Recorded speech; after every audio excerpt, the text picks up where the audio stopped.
Now, where's the alpaca? Through here. Through here? Oh, so this is in here. Yeah, this is little Jersey. Hey, little guy. And his mum fine. He looks exhausted, doesn't he? Yeah, poor little fella.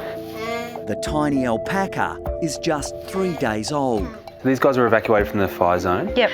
I was hoping it would all be okay, but unfortunately not. I mean, they don't react to stress very well, do they? No, no. Our farm is under threat of bushfires. The fire line is only 6 kilometres away from us, so I made the decision that we had to get the animals off. Fine was lucky that Debbie managed to get her out of that bushfire zone in time, but in the stress of being shipped out of there, it's brought on the early delivery of her little baby. And now Jersey is fighting for his life. He's just been lying around like this, has he? Yeah, he tries to sit up sometimes and then he's exhausted again. Yeah. When Jersey first came out, he was limp. Normally within an hour they're up and feeding and they're fine, and he wasn't moving. He was laying there shivering. Certainly when they're premature, they're not as fully developed, but even so, for him to be this weak and just to be lacking energy like this, I'm just a bit worried there might be something else going on with him. You look at little Jersey and he looks barely alive. Now, even though he wasn't burnt by the bushfires, they could still cost him his life.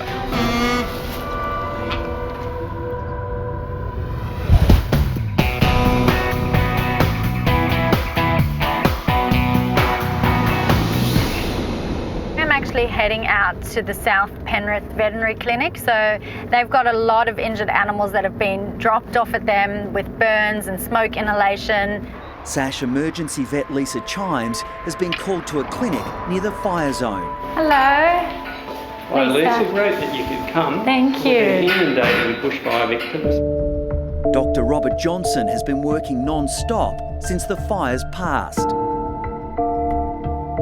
Over here we've got possums, and we've got more ringtails than I thought we'd get, because I think they've all been displaced from their habitat. They're normally shy and secretive animals. Oh, goodness.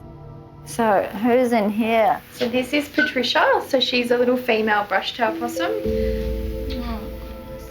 Patricia is suffering deep burns to her ears, face and feet. Those burns look pretty nasty, and I think if we don't get onto them quickly, they're going to get infected, and it's not going to be good news for her at all. So at the moment what we're doing is we're giving Patricia an anaesthetic, and the reason for that is because she's a wild animal. She's not used to being handled by people. She's got really nasty burns on her ears, almost 3rd-degree burns. We've really got to treat these quickly, otherwise she's not going to survive this.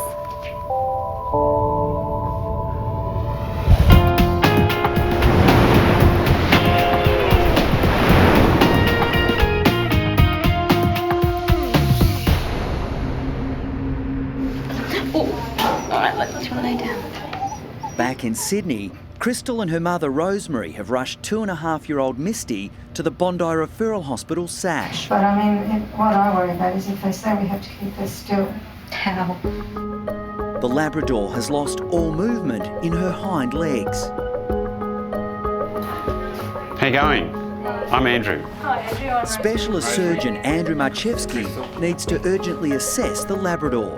Hey, sweet. What's up? What's up?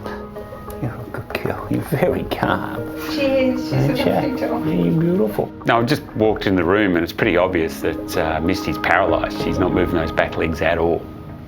What happened? She was going at speed. She was running up to get the cat's dinner and I think overreached. Oh, okay. And so I think she probably flew down the steps.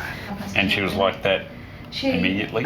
She was obviously in pain and shocked, and she pulled herself in from the gate with her front legs. Okay, yeah.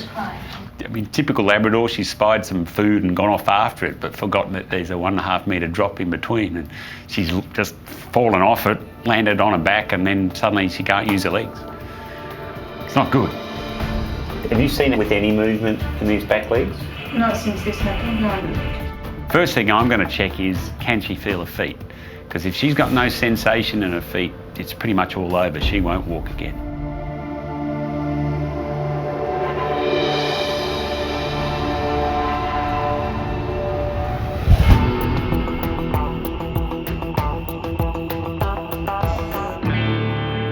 Yeah, obviously the stress explains why Mum has done what she's done, and been taken out of her home environment, trucked down here, obviously has a big impact. Now her problem has become her baby's problem. And I guess that's what we need to address here. Chris and Bondi Clinic intern Ali have been called out to help Jersey. The 3-day-old alpaca has barely moved since birth. His mother was stressed into a premature labour by the bushfire evacuation. The first thing I noticed is just how incredibly weak this little guy is. He's having trouble even raising his head. He really should be bouncing around, and he, importantly, should be feeding as well. He's doing neither of those.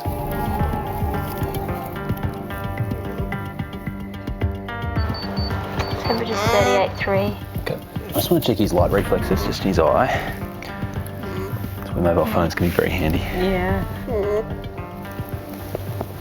So I'm checking two things. First of all, just to see if he has some response to that bright light, but also just to see if he's got any flicking in that eye. So if his eyes are flickering back and forth, then it can indicate that he's got some sort of brain dysfunction at the moment. Okay. They're relatively stable there. He just shouldn't collapse like that. Yeah.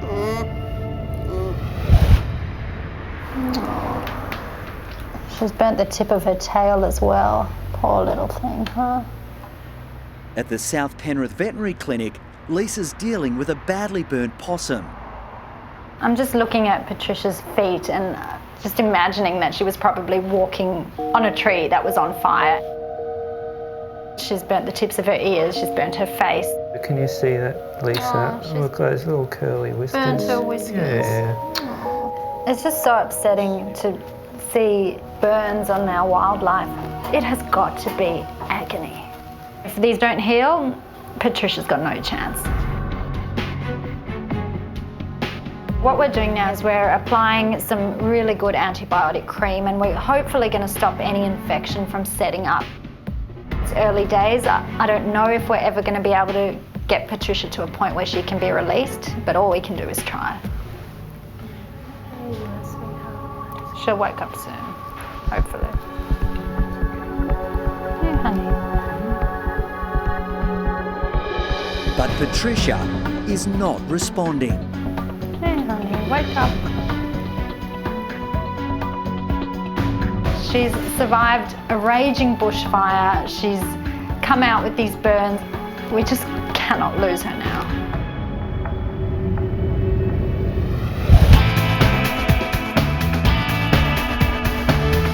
Have you seen it with any movement in these back legs? Not since this happened, no. At Sash, Labrador Misty has been brought in following a heavy fall on her back. First thing I'm going to check is, can she feel her feet? Because if she's got no sensation in her feet, it's pretty much all over. She won't walk again.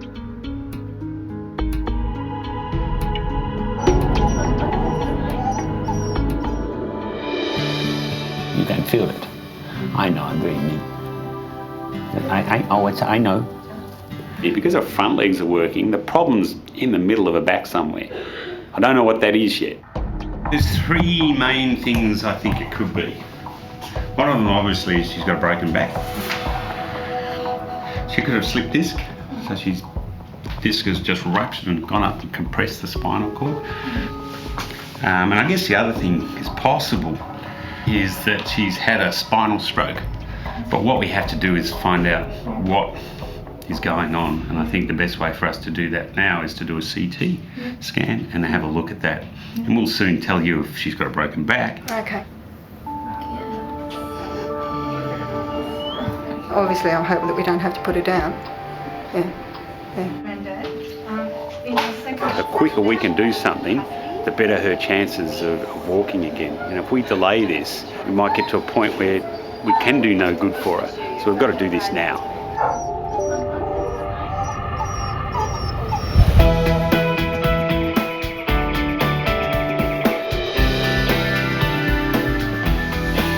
You ready? Yeah. There he is, mate. He's looking at you. At the Australian Reptile Park, Operations Manager Tim Faulkner and Keeper Kyle have entered the danger zone. He's going to come straight up. The pair need to examine Elvis. They're worried the monster croc may have injured his foot. Hello, mate. You all right? So I was out here this morning, Tim, and he just wasn't acting like himself. He just seems really sooky. He was sitting on the bottom of the pool, just not being Elvis, where he's the explosive. Chasing you out of the yard. Yeah, pretty much. One of the keepers last week photographed Elvis with a nail that was torn off or falling off. Mightn't sound bad, but with a croc, that goes right back into the bone. My aim now is to get him out, have a look at that toe, and just see if that's what the problem is. Come on, El. But luring this 5-metre killing machine out of the water is a dangerous mission. Elvis is scary. He was captured in Darwin Harbour for attacking fishing boats. He then went to a croc farm where he ate his girlfriends. Not only is he a killer, but he is world famous. He ate, or well, he killed a lawnmower. Took it in the pool and guarded it like he killed another male croc. You right? Yep. Come back a little. If you go within Elvis's strike zone, he is going to grab you.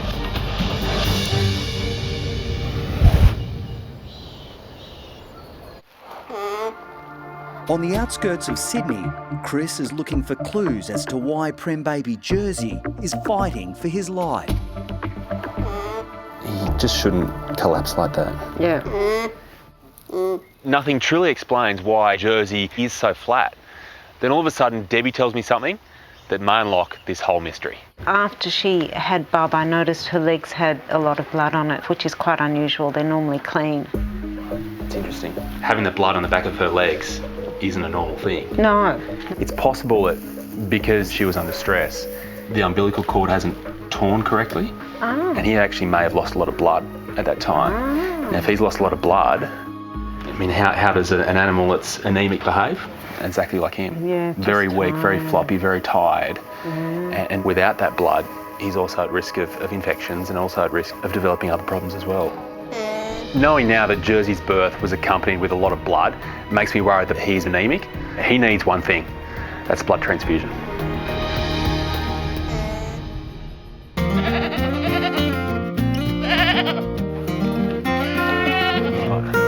So we need a very, very generous alpaca.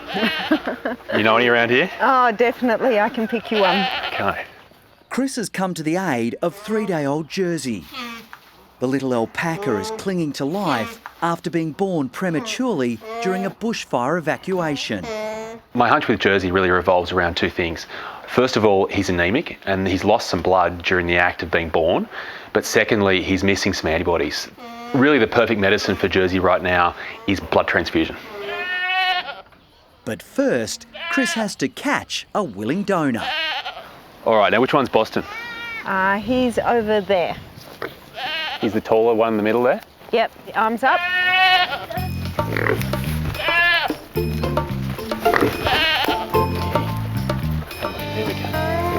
There we go, good man. A very important job to do. All right, buddy, let's go. Even though Boston is a very calm alpaca, he still may not take too kindly to me taking about 200 mils of blood out of his jugular vein. Good man. All right, now when I touch there, I can see the jugular moving up and down. So we're in the right spot. Little burp, Boston. No, he's about to spit at you. Is he? That's what you want to hear? That noise was. He's just getting one armed and ready. Fair enough, I'd be doing the same thing. So you can see it's already running quite nicely there. Beautiful. I may be trying to sweet talk you right now, but what you are doing is very generous and very kind, and it's going to make a big difference to a young alpaca's life. So I appreciate it, and I'd also appreciate it if you didn't spit on me once we're done.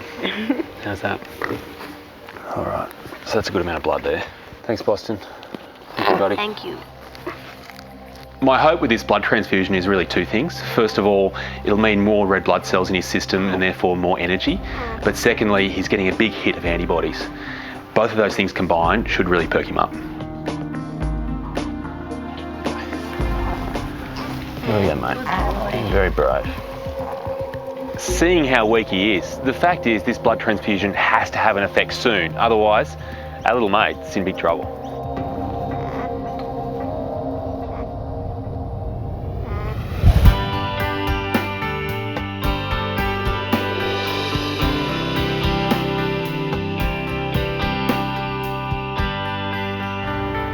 Honey, wake up. And she's definitely taking a long time to wake up from this. In a healthy possum, I'm used to them bouncing off the walls as soon as we take that mask off. Patricia, the badly burnt possum, isn't recovering from an anaesthetic, and Lisa is worried. It makes me concerned that she's actually got some smoke inhalation in her lungs, and that's what's causing this slow wake up. I really, really hope she comes out of this quickly. Pop her into a nice warm bed and hopefully she wakes up quickly. Oh, sweetie. Good girl. Patricia.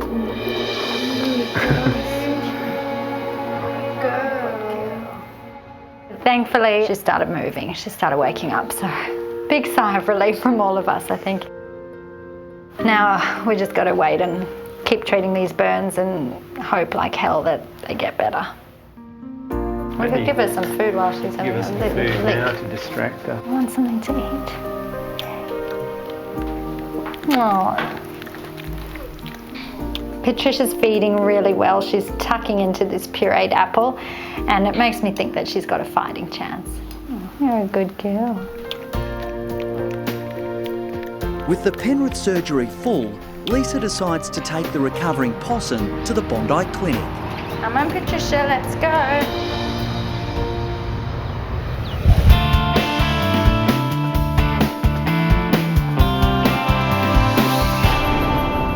I think what needs to happen is a bit of food. Let's bring him up and see what his attitude's like.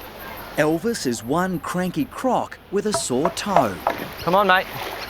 Tim wants a closer look to assess the injury. Come on. Up, pal. Come on, pal. Up, please. Okay, now he's not putting a lot of weight on that back foot, mate. I can see that. You can see it's sore. I mean, there's no nail on there, so the nail's gone. When a nail comes off, crocodile, it's just like a person. You imagine your whole nail being ripped off. Very tender, very sore. So now on that toe, we've got a white bulbous piece of raw nerve with a bit of tissue around it just sitting there. That's a perfect place for an infection to set in. And on a croc, that's a big problem. Tim is justifiably worried. This has happened once before. And last time his toe swelled up like a big sausage roll. It was horrible. I can't let it get infected again. I got to deal with it now. And the plan is to give him an injection, a broad-spectrum antibiotic. The problem is that crocs are no different than people, and he's not going to like this one bit.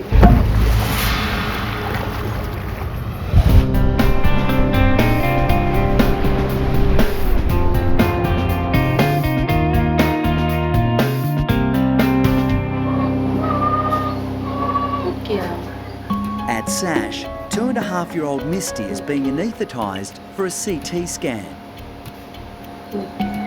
The Labrador has lost all movement in her back legs after a freak accident at home. Given the fact that she's fallen off a wall, she might have broken her back. So we're really looking at what's going on, and then we can decide what to do.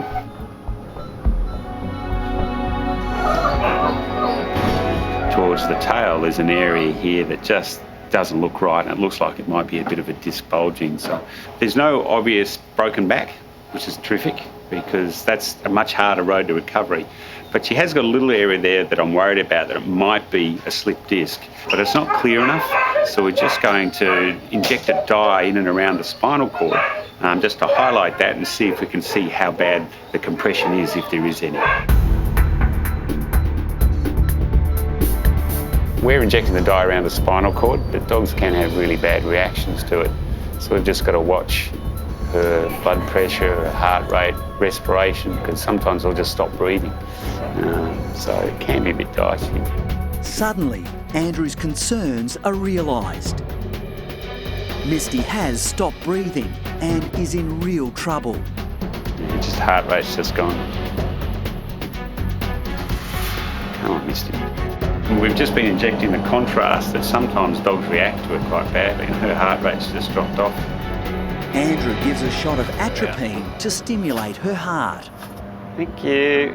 There we go, just took a breath, that's better. Normally they don't have any problems, and then suddenly her heart rate dropped to 40 and she stopped breathing, and it's like, bloody hell. She's all right. You're gonna scare us, Misty. Yeah. With her breathing stabilised, the CT scan can continue. You can see here that's the normal spinal cord, and it's, you know, that's that ring of dye sitting around it, and that looks absolutely normal. And as we go back towards the tail again, we just lose that definition. She basically has got a traumatic ruptured disc. So it's just exploded up into the spinal canal and compressed the spinal cord and also whacked it pretty hard. Misty needs surgery immediately. Andrew delivers the news to owner Rosemary and her daughter Crystal. It's not broken, and that's good, so it's stable, but it's just the cord is, you know, probably about 60% of the diameter that it should be because it's been compressed all the way around. Okay. It'll heal though, the spinal cord, like it'll, yeah. I think she's got a chance of walking again. If we do nothing with Misty, or if we delay surgery here, she probably won't ever walk again. If we do surgery, she's got a chance, and so that's what we've got to give her.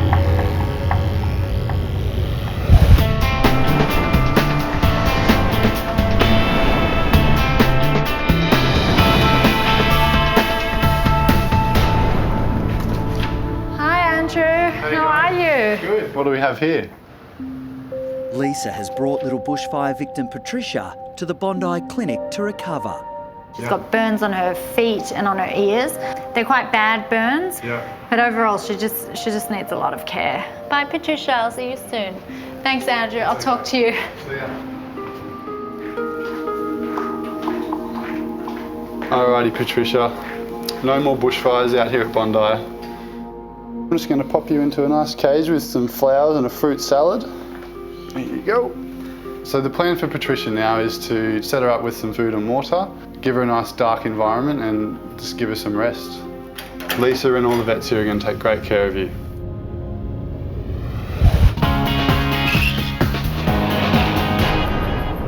I'm interested to see what Elvis is going to be like. He goes for lawnmowers, whippersnippers. I don't think he's going to be happy when he feels this. At the Australian Reptile Park, Tim needs to inject Elvis with a broad-spectrum antibiotic. The 5-metre saltwater croc has ripped off his toenail and is now at risk of serious infection. So the plan is now that I'm going to lure him around and he'll actually think we're going to feed him. Come on, Elvis. I'll get him up into a perfect position where I can be side on, and then I'm going to hit him right in the back of the neck. I don't want to miss because that's what a crocodile injection looks like. It's big, and that needle head is big. It has to be to get through the skin. Everyone right, Kyle? Yep, okay, get ready, mate. 1, 2. Got him, got him. Whew. Okay, that was good. Right in. Bent the syringe head a bit. That's perfect, now he's down. Got the whole lot in. One shot should do the trick. So that's one problem fixed. But the other is, how did he do it? There's a rubber seal within the pool. And that's the logical spot that he's caught his toe, the body's kept going, it's caught, and the nails come off. I'm going to fix it and make sure it doesn't happen again. It's a small job with a massive risk. I'm going to jump in the water. He's angry, he's fired up from a big injection he just had. Should be easy.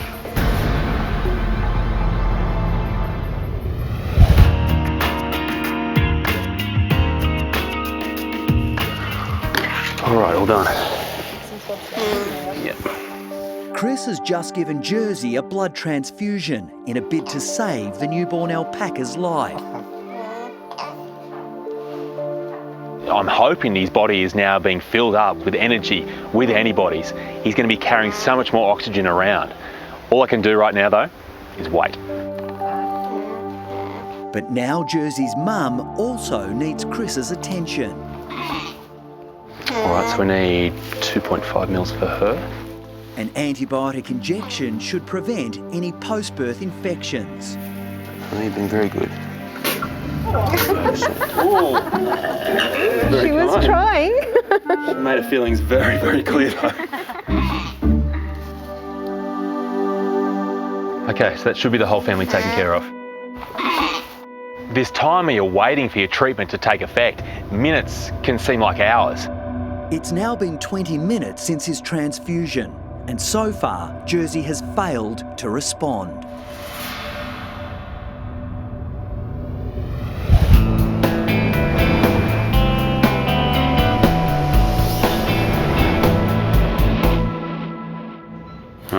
We'll see how we go. If we don't do this surgery, Misty's not going to walk again. And if she can't walk again, she doesn't have a life. So we've got to do this and make it work. At SASH, Misty's delicate spinal surgery is underway. We're so close to the spinal cord now that one slip could mean, you know, it's all over and she'll never walk again. The Labrador is paralysed after a fall at home. She has a badly ruptured disc and fragments are compressing the spinal cord. So we're 0.5 millimetre away from the spinal cord. So at this point we've just got to pull out a little bit and just start picking away with a little ice cream scoop now. So there are risks with any surgery, but with spinal surgery it's really high stakes stuff. I mean, her spinal cord is on the edge anyway. So if we got one wrong step here and touch the spinal cord the wrong way, we could make it so she definitely won't ever walk again. So we've got to be really careful. It doesn't look like much, but that's just a fragment of disc material that we've just rescued from within the canal. There's going to be a volume about 10 times that, which we'll eventually get out.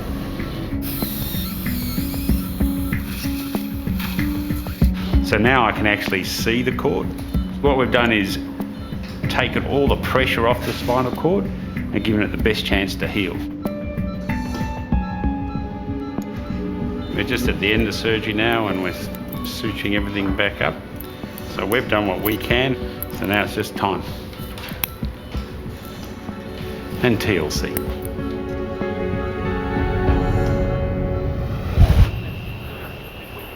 There's a good reason you don't go swimming in here. With Elvis's toe on the mend, Tim's drawn the short straw to fix the sharp edge that injured the monster croc. I'm going to jump in the water. There's a seal there that just needs to be pushed in. Kyle's going to look after the croc. Lizzie's going to hold a bit of rope around my waist. And the signal is if the croc comes, tug the rope. I'm out of that water quicker than you can blink, believe me. Should be easy. Come on, Elvis. Before Tim takes the plunge, Kyle makes sure the croc is as far away as possible. We good over there, Kyle? So, Lizzie, if he comes, give me a yank. There's always that chance that he can grab you, so always got to be careful. Always keep your eyes on the croc. All right, here we go.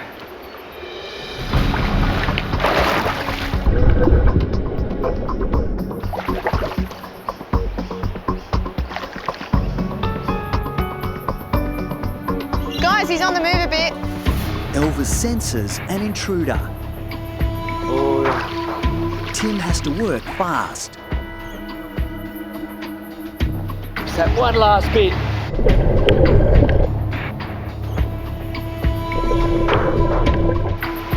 That's it. That's good. Job's done. Elvis has got his medicine, the pool's fixed. And I tell you, there is nothing like sharing a pool with a crocodile that just wants to eat you.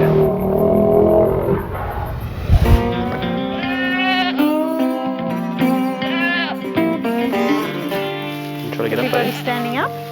Chris has performed a blood transfusion on 3-day-old Jersey. The preemie baby has barely moved since he was born. Come on, little buddy, come on.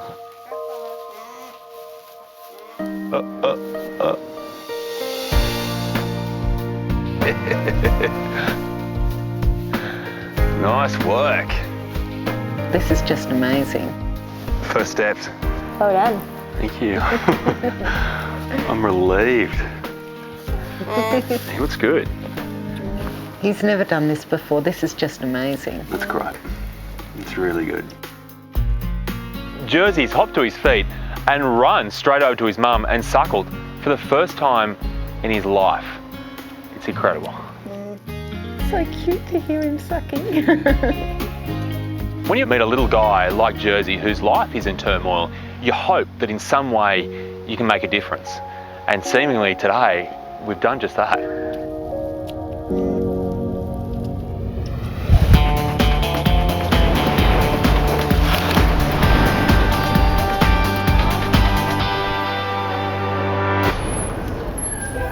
Hey, Andrew. Hey Lisa, how are you? Good. How's Patricia been? She's doing good. Yeah? Yeah, we've been making some good progress. Oh, good, good. I'll go grab her, have a look. Lisa is at the Bondi Clinic to check up on a little bushfire victim.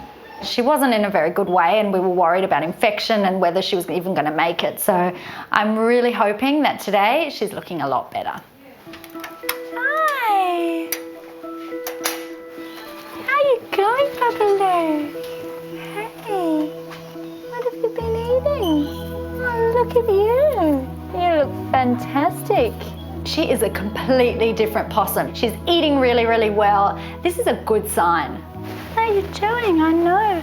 She's definitely more feisty than she was. That's for sure. Hey? We've noticed a lot of improvement in her ears. Yeah. They're not resembling crispy bacon as much as they were when she came in. Even though they're not the most fashionable ears in town, the dead bits have fallen off and now new healthy tissue is growing and this is looking really good. Her paws have come down a little bit. Yeah. The tips of those toes have been burnt off and they're just starting to heal.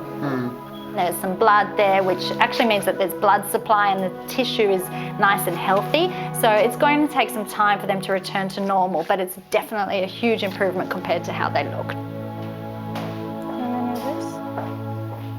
Thanks. Yummy.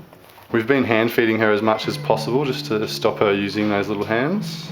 Yeah, no, that's really good and she's eating well, which is fantastic. Next time I pop in, I am hoping to see even more of an improvement and the way she's going, I think she's going to be just fine. You're a good girl. Good girl. You're a good little thing.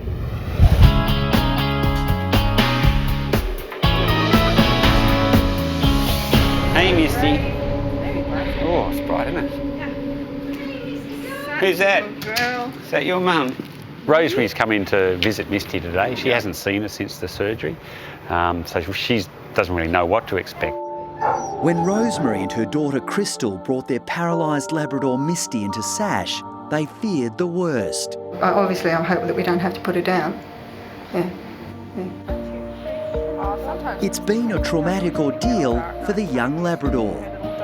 Yesterday, my daughter saw her and told me that I had to come because she was so depressed and she needed some mental health care. I think it's really important for owners to come in and see their pets when they're in hospital because it's a really scary place for everybody, both owners and pet. Tim Tam, which is our other dog, is really missing Misty. She's really quite depressed, isn't she?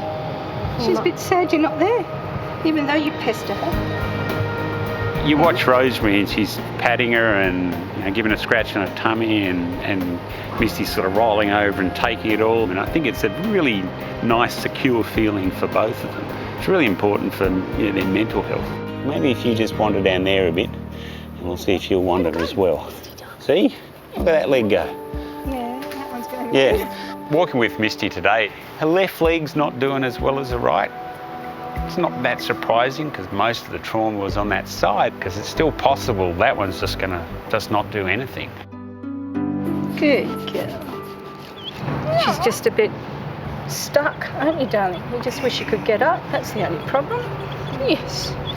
Yeah.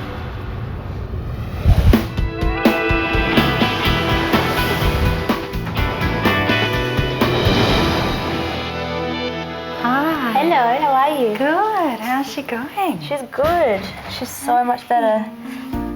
Good girl. Lisa is back at the Bondi Clinic for a final checkup on bushfire victim Patricia. It wasn't long ago that the possum was clinging to life.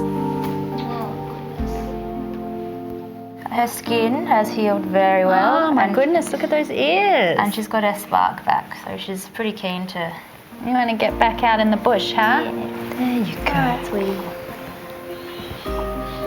Wow, Ali, that is just a massive improvement. They were red, raw and oozing and completely scalded, and now that's just normal tissue. So yeah, I'm amazed how well they've healed because there was barely any skin there. They're pretty amazing, resilient animals, aren't you, sweetness? When I met Patricia, she was this poor, helpless burn victim. And then I look at her now and she is full of beans. Her paws have healed up, her whiskers have grown back, and she's ready to climb up that tree again. Come on, Patricia, let's go.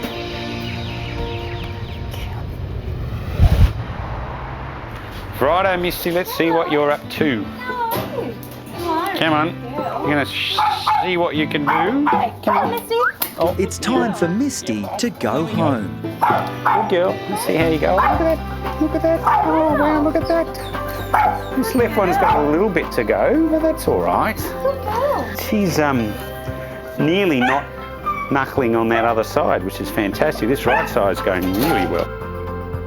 The operation to repair a badly ruptured disc has paid off. I'll give her another couple of weeks and I think we'll have trouble stopping her. Who's a happy girl? She can pee by herself, she can poo by herself. They're the hard things. A little bit of care at home, she'll be fine, so she's right to go. Good. Come on. Come on. Hello, Misty. Who's there in here? There. Oh, look out, look out. Look out.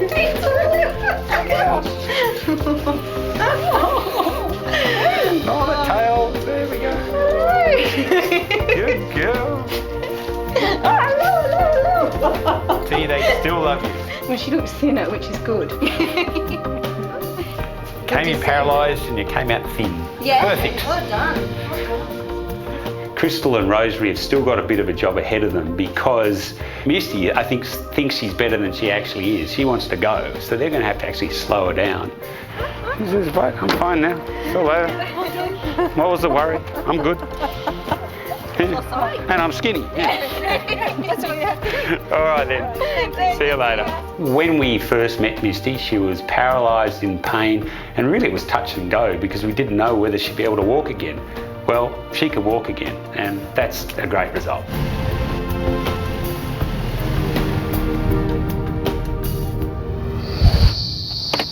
Come on, Patricia. Look where we are. Hello. Lovely to meet you. Nice to meet you as well. And this is Patricia. This is Patricia. I'm here in Mulgoa, which is in the lower Blue Mountains, and I'm at the home of a carer called Pam. She works for Wires, and she's actually got an aviary here where Patricia's going to complete the last little bit of her rehabilitation. This is your new home. I think you're going to love it here. All I'm hearing is the piercing sound of cicadas, but that tells me we are in the bush, and that is the perfect place for Patricia to begin the next part of her rehabilitation. Go, Patricia! Come on, oh, good girl. Look at you. That's so lovely. Loves it. Hey, good girl. I really miss Patricia. She has been a fabulous little patient, and hopefully in the not too distant future, she'll be up at the top of the tree looking down on all of us. Be in touch. Please let us know how she's going. Thank you.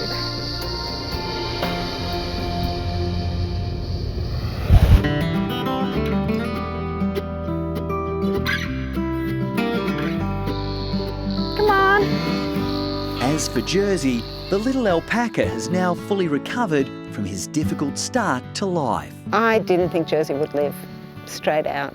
After 3 days of him not improving and in fact getting worse, I didn't think he had a chance. So I think what Chris did was just amazing. He's obviously saved his life, and he's just gone from strength to strength. He's playing with all the others. He's just a normal cria now, which is just wonderful. To have a chance that you've taken pay off like it has with Jersey is just one of those incredibly special things. Jersey is one of the truly unique bushfire survival stories.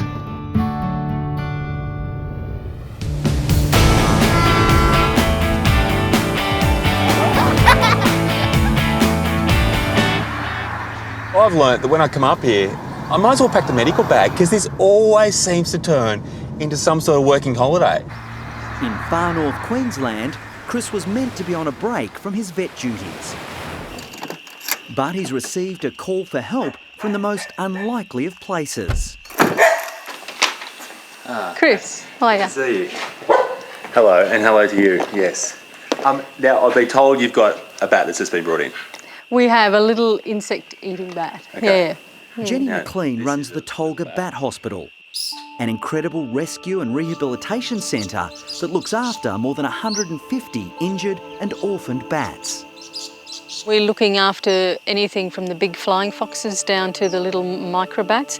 The flying foxes generally come in because of being caught on barbed wire fences or the wrong type of backyard netting. Up in this part of the world, they will also come in because of tick paralysis.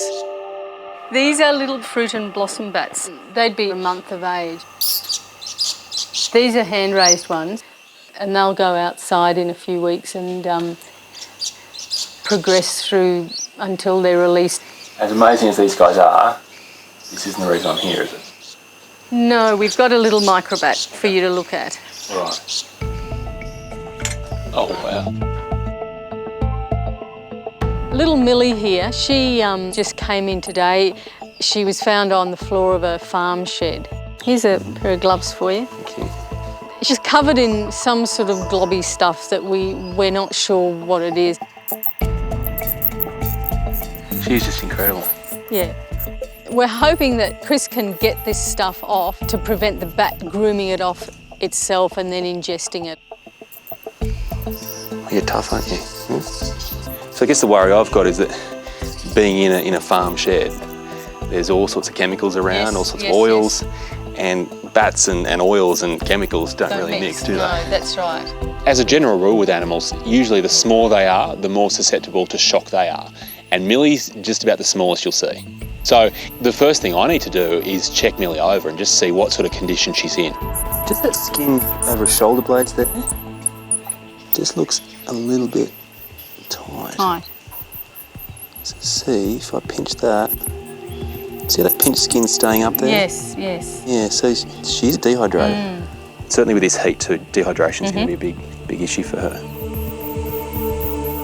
For any animal to be dehydrated is a problem, but when you're dealing with something so small, it can become a massive issue and even potentially fatal.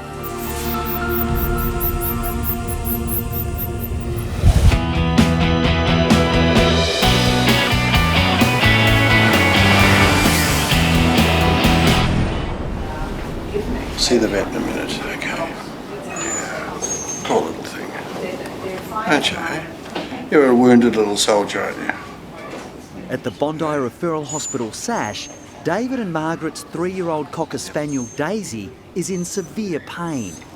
We gave her a treat this morning and I noticed that she was neither taking it in or spitting it out. I tried to open her mouth to see if anything was any problem there, and she has just screamed. She's yelped in real pain. She's got a gooey eye at the moment as well, and we've only noticed that this morning, so I don't know whether those two are in any way connected, but she's in a lot of discomfort. So what's been happening? What's going on? We thought we had something stuck in her mouth, but we tried to open her mouth and she yelped terrible pain, and her eye's a bit gooey. Emergency vet Dr. Lisa Chimes checks for any telltale signs of what's causing such intense pain. Are you going to let me open your mouth and see? Oh, she doesn't even want me going near the mouth, does she? Oh, puppy girl. You want to let us do this?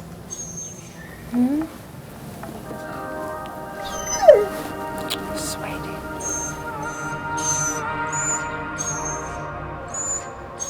Daisy is really in a lot of pain. Her left eye is bulging forward and her jaw is so sore that she won't even let me touch her mouth. Let me have a go. Yeah, let me put it. No, all right, Daisy. The eye doesn't actually look abnormal. It's more the tissue surrounding the eye that doesn't look right. Something's causing it to pop forward. When there's inflammation in that eye area and you open the jaw, it puts pressure onto that sore spot, and that's quite a classic finding that we see with animals that have got problems behind their eye. They're painful when you open their mouths as well. Poor little thing. We could be looking at something like an abscess. It could be something stuck up there. Worst case scenario, it could be a tumour. Look, she's a young girl and I think that's much less likely, but we do have to rule that out. Oh, you poor thing, eh? I don't like seeing her like this at all, and you know.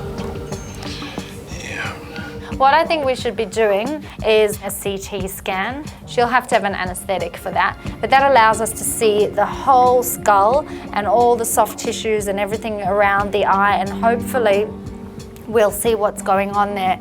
The fact that it's come on so quickly and she's so sore, we have to do something. Let's do it. Let's get it. Get it done. All right, Misty, move.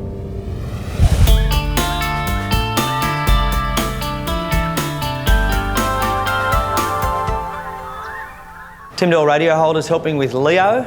Can we meet in Lost World in 5 minutes, please? At the Australian Reptile Park, Operations Manager Tim Faulkner has a big problem on his hands. Alligator snapping turtle Leonardo needs to be weighed to monitor his health. The reason it's such a challenge and so dangerous is because of that giant head and that mouth or beak. That's snap sharp. And if a finger or body part goes anywhere near that mouth, it doesn't come back. Leonardo's really healthy right now, and we want to weigh him at this point because that'll set a benchmark, and in the years to come, we can monitor his weight based on what it was now in the prime of his life. All right, boys, we're ready. There's only room for one person in the tank to lift the snapping monster out. I'm actually a bit nervous about picking up this guy because I've certainly never picked up one before. You right, mate? Someone give him a hand from under. We can't take it yet, Mike. I've got God knows how many kilos out in front of me, and the whole time you've got this razor sharp mouth out there moving around. I don't want to drop this guy. Hey, watch him, Johnny.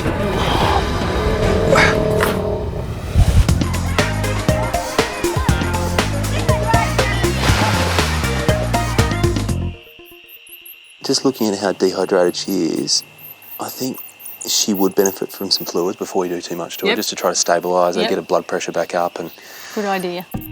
Chris is at the Tolga Bat Hospital in far north Queensland. His tiny patient Millie is highly stressed after being found in a farm shed covered in an unknown substance. But right now, Chris's biggest concern is stabilising the microbat. I'm hoping that even though Millie's dehydration is quite serious, it should be easily fixed with some subcutaneous fluids underneath the skin between those shoulder blades.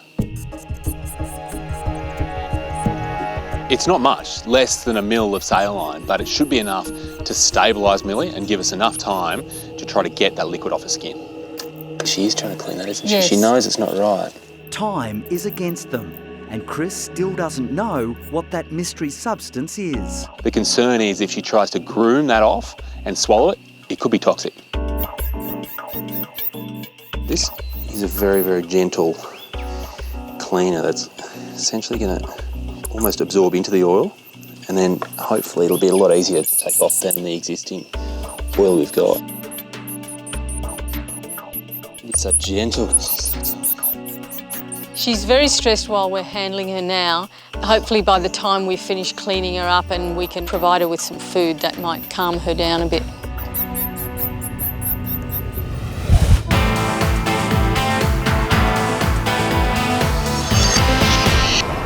Come on, Daisy. Good girl. At SASH, Lisa is about to give Daisy a CT scan to find out what's causing the painful swelling around her eye and jaw. Hey, Chris. Got her here. Hey, Daisy. Hello. All right, so we're ready to CT her head? Yep. Yep, okay, fantastic.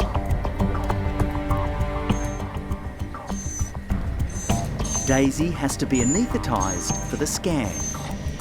You're such a good girl. Your eyes sore, honey. It's so swollen. All right, Days, let's do the tube. Oh, that mouth is sore, so even under anaesthetic. If she's in pain under anaesthetic, you've got to imagine how much pain she's actually in when she's awake. We've really got to get to the bottom of this for this poor little girl.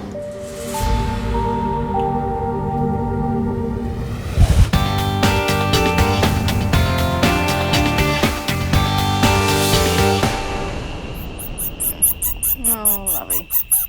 In Cairns, Chris is performing his own delicate procedure, removing sticky oil from tiny microbat Millie. There's a lot coming off that wing. Yeah.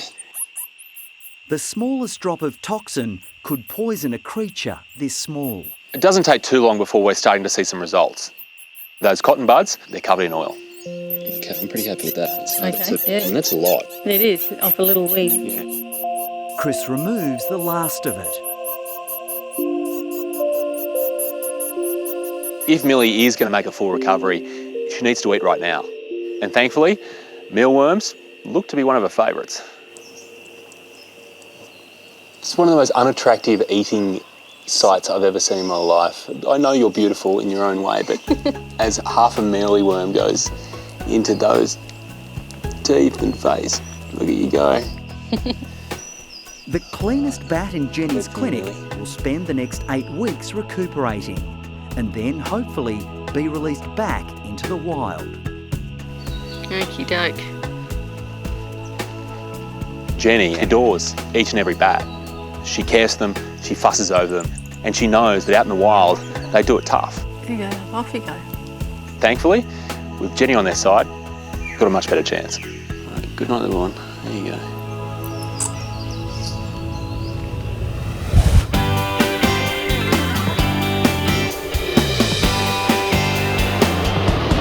Okay, watch him, Johnny, to come sideways. Okay. Yep. Okay. Right, he is on the glass. Okay, up, Rod, give us a hand. At the Australian Reptile Park, Tim and his team need to weigh Leo, an angry alligator snapping turtle. Oh, he's a big... Well done, Mike. Yep, you can come around behind. Okay, yep, you're right, Rod. And let's just sit him down. Watch your fingers, mate. The 50-year-old is a threatened species.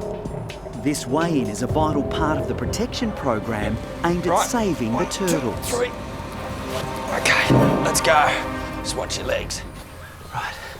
G'day. He's a beast, isn't he? This is Leonardo, and we're going to weigh him. Tim has only done this once in 10 years, and Leo is drawing quite the crowd. Can you see that pink thing in his mouth? You know what he does with that? He pretends it's a worm, and he wiggles it around underwater, and a fish goes in to try and eat the worm, and what do you reckon the turtle does? Eats the fish. Alligator snapping turtles live in swamps, and mainly in the southern half of the United States of America. And they might look slow, but they are in fact ambush predators. Oh, those spikes hurt, eh? Put your head down, buddy. The head, it's like a vice and it snaps shut. Anything that goes in there, you've lost it. The turtle's gonna bite and not let go.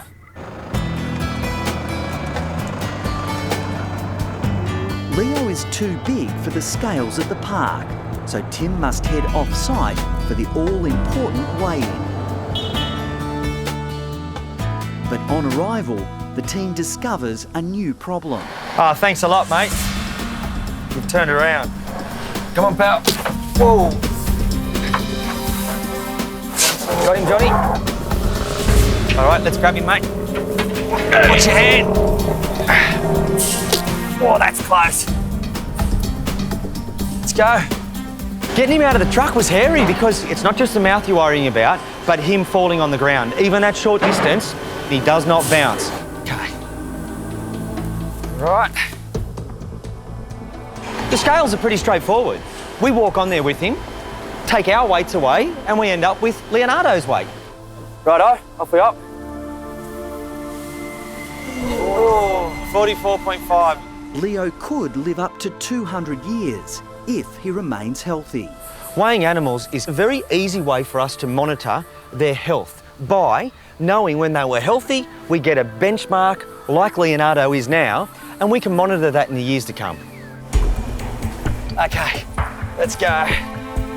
The team now has to get all 44.5 kilograms of snapping turtle back to the park safely. The job's not over until the big guy's back in his tank and it's full of water. 1, 2, 3.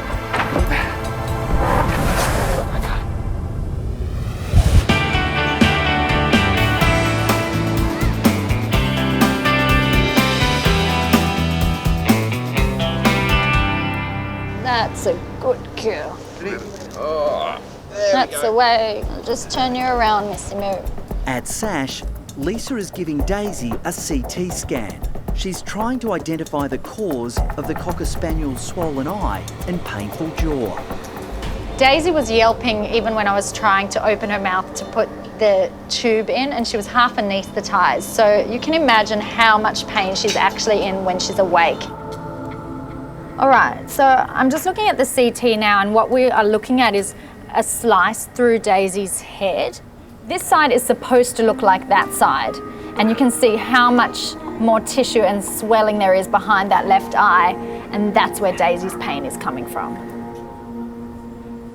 I can see that there's no obvious tumour, there's no obvious abscess.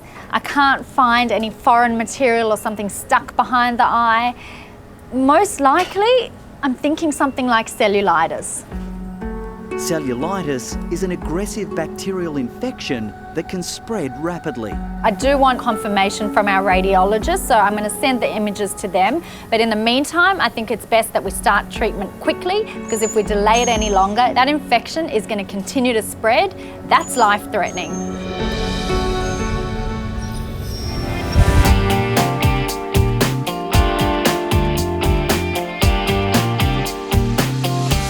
He's a beast, isn't he? Ooh, come on, mate. He's cranky now. Come on, buddy. Snapping Leo is heading back to his enclosure at the Australian Reptile Park after his weigh-in. Watch your hand. Oh, that's right. And visitors are making the most of this unusual photo opportunity. Okay, down. It's really rare to have Leo out. And our staff, the reptile keepers that care for him every day, this is like the once-in-a-lifetime opportunity to get up close to him and actually touch him. We've got to make the most of that. Come on in, mate. Behind, around the back. You can feel his tail if you want. This is Leonardo. Look at that mouth, man, that's just brilliant.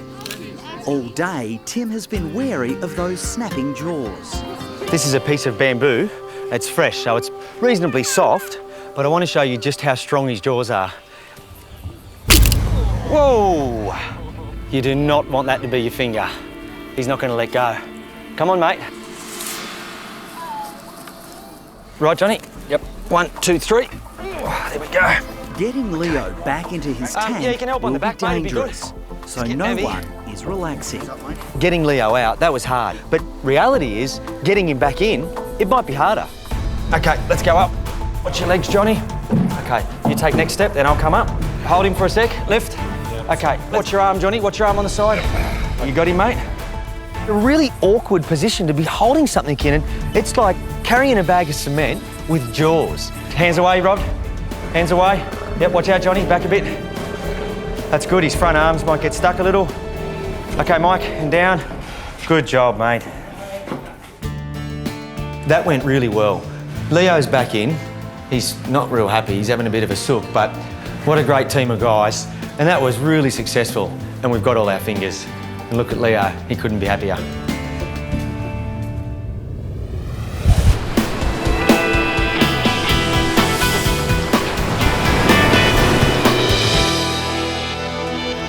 Come on, Georgie. Going to see the vet. Denise from rescue group Paws has arrived at the Bondi Clinic with a little orphan with a massive problem. Here you come. I was absolutely shocked when I first saw the lump on her leg. I thought, how does this little dog get around? But it must be uncomfortable. Shih Tzu Georgie was dumped at the pound and only rescued yesterday. Gonna fix you up today? Yeah. Denise is hoping Chris will come up with a solution so that Georgie can find a new home. We must get everything fixed before we can rehome her and know that she is 100% as healthy as we can get her. Hello again. How are you? I'm good, Chris. How are you? Good. Is this your latest little adoption, is it? This is Georgie. Georgie, how are you? She's a sweetie. What's this? I know. It's shocking, isn't it? Have you Wow. ever seen anything like that in your life? Not on a small dog like you, Georgie. Yep. We're hoping you're it Yeah. to get rid of this. They're never small challenges, are No, they? no, No. no. Come on through. Thank you. When I first meet Georgie, I'm taken by this really kind, beautiful face, those big eyes, but there's another distraction, a big lump that's just hard to ignore. It's a big mass there. I mean, there's so much weight to it. It'd Yet it be like does. walking around with a backpack on your leg. Well, it doesn't really bother her. Mm. She seems to walk just fine. I guess she's had to adjust. She has. And going on the size of it, she's had plenty of time to adjust. What do you think? How long? At least 3 years, you'd think that she's had that. Lumps don't get that size just in a couple of weeks. No. With this lump, if there is something that's given me some comfort right now, it's the fact that when I feel around its base, it seems to be growing outwards rather than inwards. It's not trying to invade the body from what I can feel. So you're not seeing anything that worries you with her medically, Not apart at from all. the obvious? Just the obvious. Yep. So far, I agree with you. I think she looks pretty good, apart from the very obvious lumps that are hanging off her. But just felt under here, not a lump. Yeah. Normally when we see these soft lumps right down the middle, they're actually hernias rather than being anything like a mass or a tumour. Yep. But have you seen this? No. Just no mammary glands here. Yeah. We run down either side. Mm-hmm. Oh, there's one. There's a lump. Yeah, this is a problem. That has to be removed and removed quickly. You know, you do worry that the previous owner, whoever they were, saw not one, not two, but three. Trouble. And saw money having to be spent and saw hassle and saw their dog that used to be cute not look as cute. That's what people do, unfortunately. Yeah. So what do we do? What is the all-over plan? Certainly that leg lump, she can't go about a good life with that hanging around. It's only going to get bigger, you'd think. This hernia, not a big concern, but of all the lumps, it's probably the smallest one that worries me the most. If that lump in Georgie's breast tissue is cancer, the sad reality is that it could be the end of the road. With all these lumps, especially that mammary lump, you're on the clock. Well, you are. The longer you leave them, the more chance they have to spread. It's important to remind Denise that before we even think about surgery, there is something we need to do first. That is a chest x-ray. If her lungs show signs that cancer has spread, the sad thing is there isn't any point doing an operation on that tumour. That's not the news that I wanted to hear. It's a real concern not knowing what the x-ray is going to say, because this could be the end of the road for Georgie and her life hasn't even begun yet. You'll be right. Dr. Chris will look after you. Uncle Chris.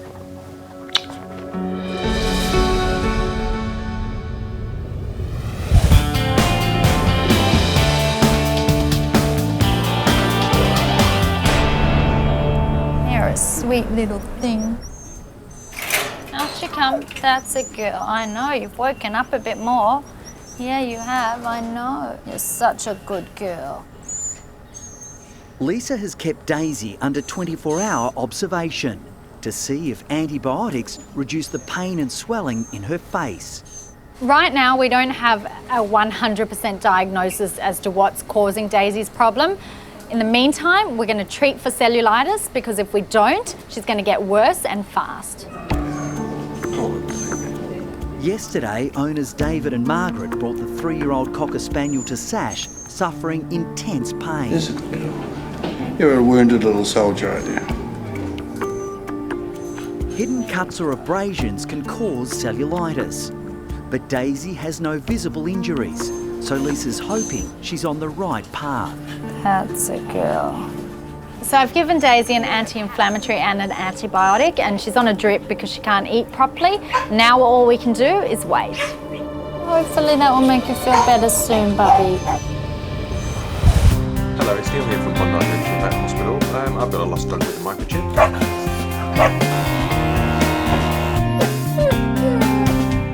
Hey Andrew, have a hand, mate? Yep. At the Bondi Clinic, Georgie is being anaesthetised. The little orphan needs an x-ray so Chris can confirm if she has a life-threatening breast tumour. Okay, let's go. The whole point behind this x-ray is to see exactly what Georgie's lungs look like. If there's any indication that this tumour has spread to those lungs, there's no point doing this operation. Outside, Georgie's carer Denise waits anxiously for news. I am nervous about what the x-ray may come back with. I think that Georgie is lucky that she doesn't know she's got a mammary lump.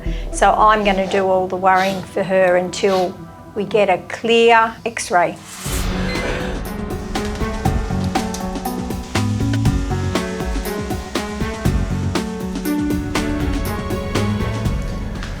Okay.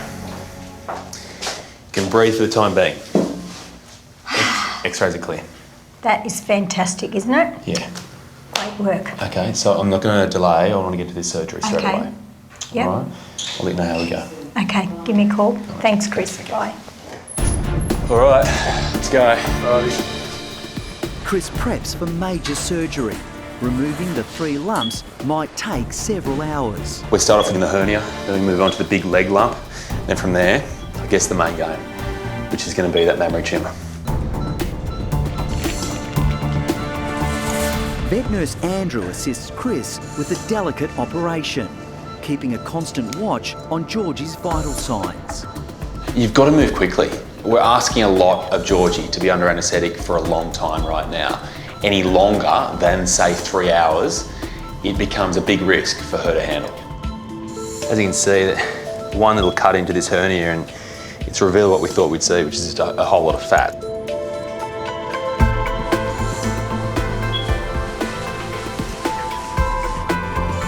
Chris and Andrew keep a close eye on the time.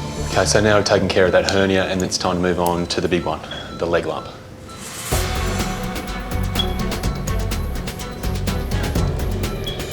So the next few seconds are pretty crucial because I'm just going to start to bluntly push in underneath this lump, and by doing that I'll get a pretty good idea about how firmly attached it is. The nightmare is really that it's got tendrils that are poking deep into the body, and if you're not on your game, things can go bad quickly. With each minute that goes by, the pressure on Chris intensifies. Little Georgie has been on the table for over an hour. On the outside of the leg you have a pretty good covering of muscle. Now I'm trying to, I guess, skate along the top of that just with the end of these scissors, and thankfully the lump is actually lifting up off the top of that fairly cleanly. It's just got a few blood vessels sneaking in, but I'm trying to duck and weave between those and get it out. I'm having some luck so far.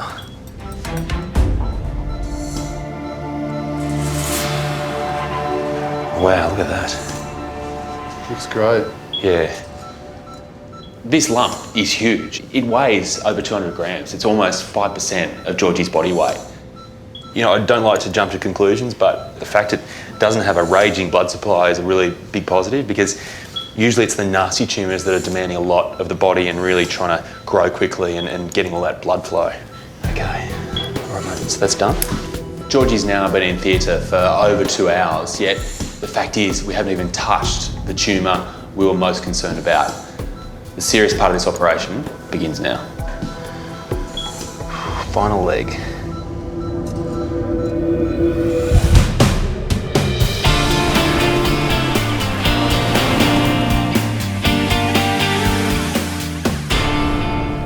All right, so I'm just checking to see if Daisy's CT report has come back, and here it is. Are you gonna let me open your mouth and see?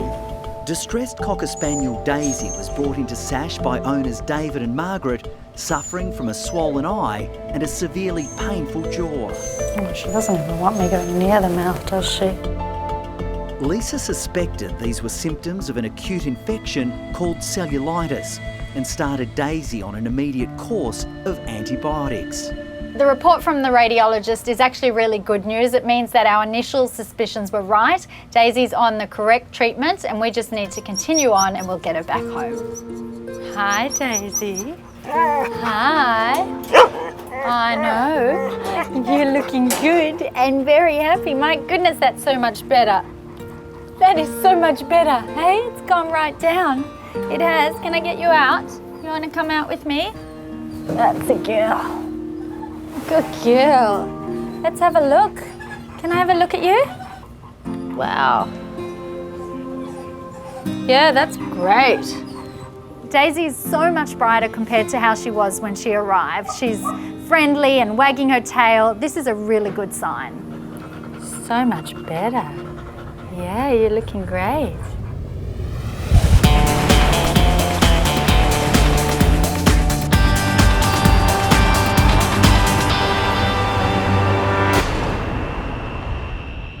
All right, final leg. Chris has reached the critical point in little Georgie's major surgery. She's nice and stable. Yeah. That's what I wanted to hear. He's already removed a hernia and a giant mass from the orphan's leg. Now he has to tackle Georgie's potentially life-threatening breast tumour. The hope is, being relatively small, that we've got it early, but you never know. You never know.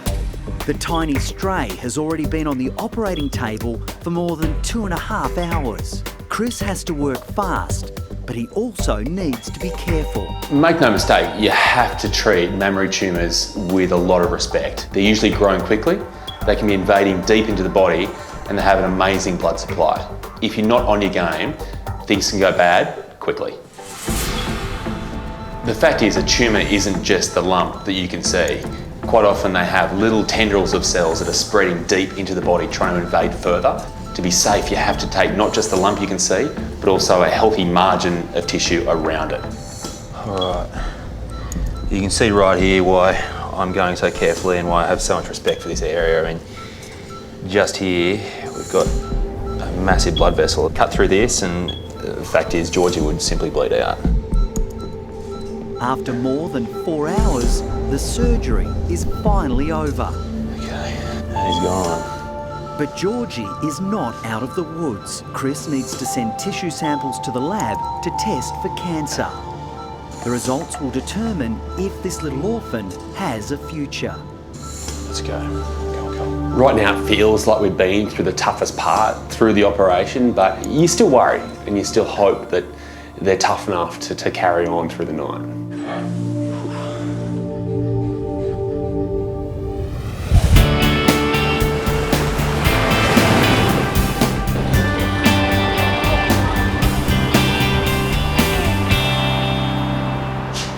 Good morning.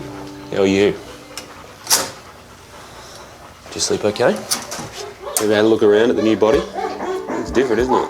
It's been just 12 hours since Georgie's marathon surgery. Are you comfortable? 2 potentially cancerous tumours have been removed from the unlucky rescue dog. Chris is still waiting for the lab results. Just think how easy it's going to be to walk around now, huh? And she's going to feel so much lighter too, imagine. Without the leg weight. It's easy to look at Georgie right now and just think she's fine, but you got to remember she had major surgery yesterday. 4 hours under anaesthetic. It's a measure of how tough she is, and I guess how tough she's had to be during her life just to get to this point. Guardian angel Denise has arrived to pick up little Georgie. I'm so excited. I can't wait to see her. And I hope she's excited to see me. Someone wanted to come in here and show you just how brave she's been. Goodness! Hello! There you go. Isn't that amazing? Yeah, so look, she's had it all done. Oh, darling, what a brave girl. You are so brave. All those lumps are gone. Yes. Now, obviously, the big one from the leg and also her mammary lump have both been sent off for pathology. Good. So we can't get too excited yet until we get the results back there. It's easy to jump ahead and just assume that Georgie is going to be okay now, but there is one more major hurdle that she has to cross, and that is the pathology. I was confident we were able to get those lumps out with good margins, so assuming there's been no other spread we don't know of, then, you know, I'm really happy. I'm really thrilled with how that went. Oh, and thank you so much. It's okay. It's wonderful, the work that you do. Say thank you to Chris for making you better. Yeah. Thank you very much. I really appreciate it. My hope is really that these lumps come back as being nothing too serious, that they're benign and really will pose no further hassles to Georgie. Worst case scenario, they come back as being something nasty. You really hope that you've managed to get the whole lump out. Hopefully it doesn't come to that.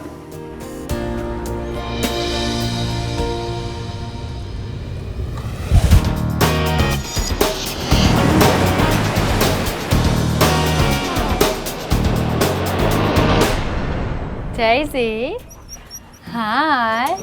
It's been 3 days since Daisy was first treated for cellulitis, and it's now time to go home. Can I get this on?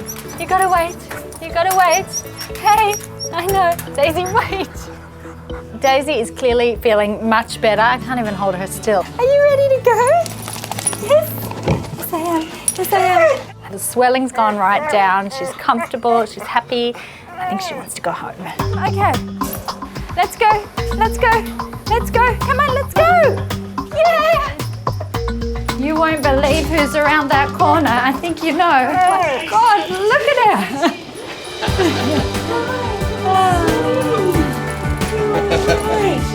You're like a new doll. Imagine, eh? Look at you.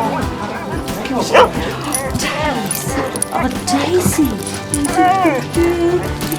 Let's have a look. You couldn't open your mouth last time we saw you, could you? Hey? What a good girl. Looked after you here. Yeah, have they ever given you a wash in the bath? Oh, it's such a relief that it's cellulitis and it's nothing worse, and we can take her home, and it's wonderful. So it's a very good outcome from a very dismal looking situation to start with. Daisy, see you later. She doesn't even want to look at me. She's out of here. Thanks very much. Thanks for the appreciation, Daisy. Thank you. See you later. Bye.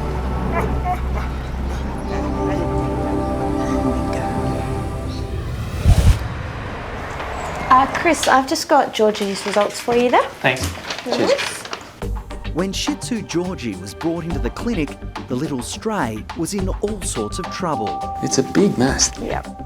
Chris successfully performed a marathon surgery, but Georgie's fate now lies with the lab results testing for cancer. Now Chris can call Denise and give her the prognosis. It's Chris here from the vet clinic. Hi, Chris. I have some good news for you. Her mammary lump, which I guess is the one we were most concerned about, it's come back as being a benign mammary tumour.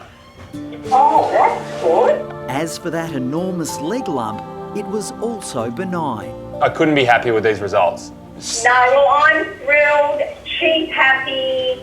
Everything's great. Wonderful. Can you let me know also when it's looking like she'll get her home? Oh, yes, I will. Definitely. All right, thanks Denise. Bye-bye. Bye. Do you reckon she was happy about that? I don't know if Denise does jigs, but if she does, she'd be doing one right now.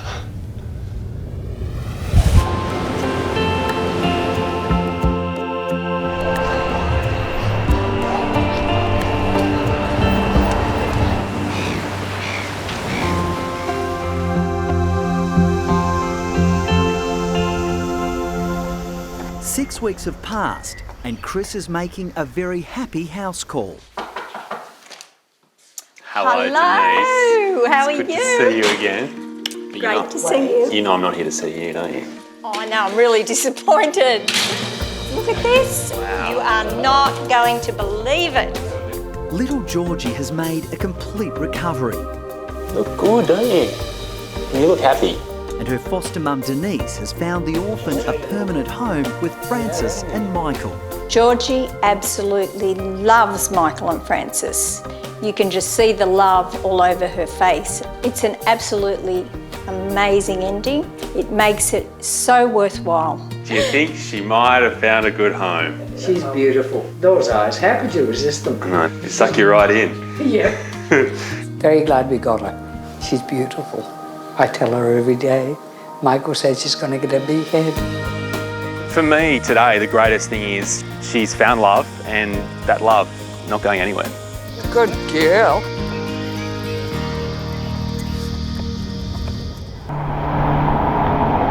When you come to the country, prepare yourself for seeing lambs or maybe a Labrador. You don't expect to be treating a lemur that's normally only ever found in Madagascar. Chris is in the Grampians in Western Victoria on a very unusual case. He's meeting Halls Gap Zoo owner Greg Kalal. No threat. It's all right. Hey, nice to meet you. I'm Chris. Yeah, how are you? It's fantastic to see you here, mate. You too. Now, a lemur? Lemur, Is yeah. this true? Yeah, we've got a lemur here. She's needs a bit of attention on her teeth. Okay. Chris's patient is a 20-year-old black and white ruffed lemur, which has lived at the zoo for 6 months. We don't get a lot of lemurs rolling up to the clinic in Bondi, so seeing lemurs is a rare event for me. So, Chris, this is Stephanie and her partner, Sahala. Okay. And this is their keeper, Danielle. G'day. Hi, nice to meet you. Hey, how you going? So, I've got a zoo to run, mate. I'm off, leaving Danny's capable hands. Thank you. Thank you. So, a sore tooth. Yeah, so a couple of months after Stephanie arrived here, I started to notice that her tooth is getting a little bit brown, just from what you could see hanging out of her mouth. Yeah. Since then it has developed a bit more. Her entire tooth appears to be brown. Any chance of actually having a look at it up close? Well, she does let me look. Hopefully she's in a good mood with us today, so she'll let us have a little look. We'll have to see what she says when we go in there, I guess. The concern is that the tooth is badly infected. If Stephanie is in pain, it'll be hard for Chris to get close enough to treat her. Lemurs are highly temperamental. They can be aggressive. They decide who they like and they tend to stick with that opinion. If this lemur doesn't like me, this isn't going to go well.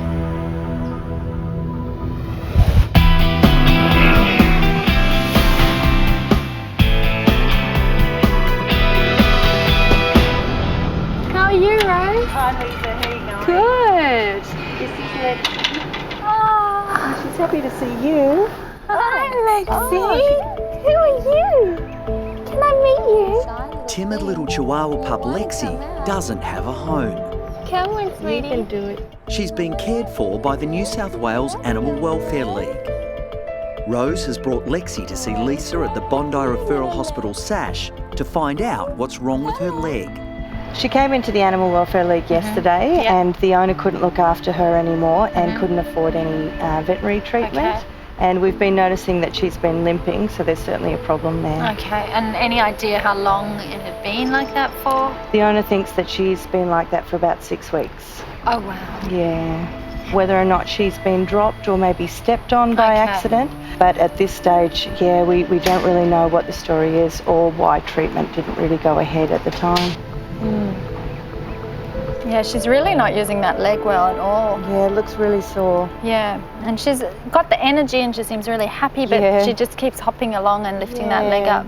Yeah. I think Lexi's problem is actually quite serious. The fact that she's been limping and hopping along like this for 6 weeks means that there is a serious underlying problem, and I am concerned that she may have even broken her leg in the past and it hasn't healed properly. She could have arthritis. A whole lot of things could be going on, but until I have a look at that leg and do some more investigations, we're not going to know what the cause is.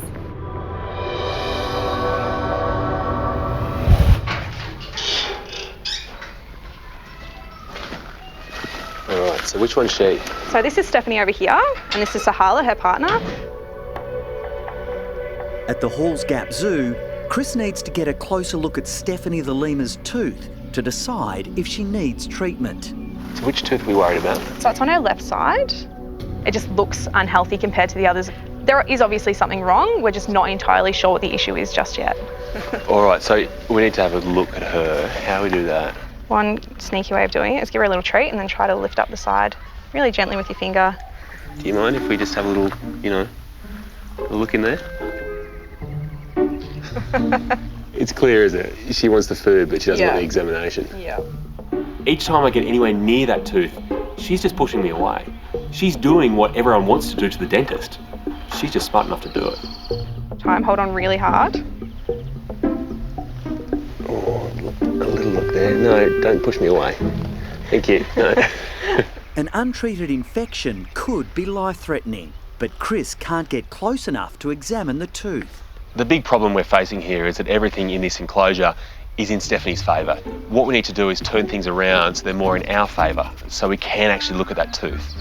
The only way to do that is to get her inside a pet pack and take her to the vet clinic. I get the occasional sneaky little look in there. I can see that tooth is brown, so it is worth looking at. Yeah, definitely, I agree. The only thing is there's a possibility that she's pregnant. So we saw them mating quite a lot about a month ago and it's kind of stopped since then. Okay. So anything we do has to take into consideration. Exactly, we have to be careful. Yeah. Yeah. All right. With numbers for these lemurs fairly limited, her being pregnant would be good news. But the complication here is that she has that bad tooth that may need an anaesthetic to have it removed. Anaesthetics and pregnancy don't mix well.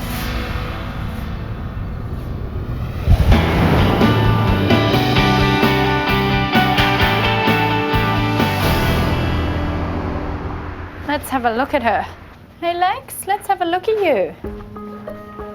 Lexi the Chihuahua has a mysterious leg injury. Unless it can be fixed, she has no chance of finding a home. So I'm just having a really good look at Lexi's leg. That feels really thickened and she hasn't got normal movement there either.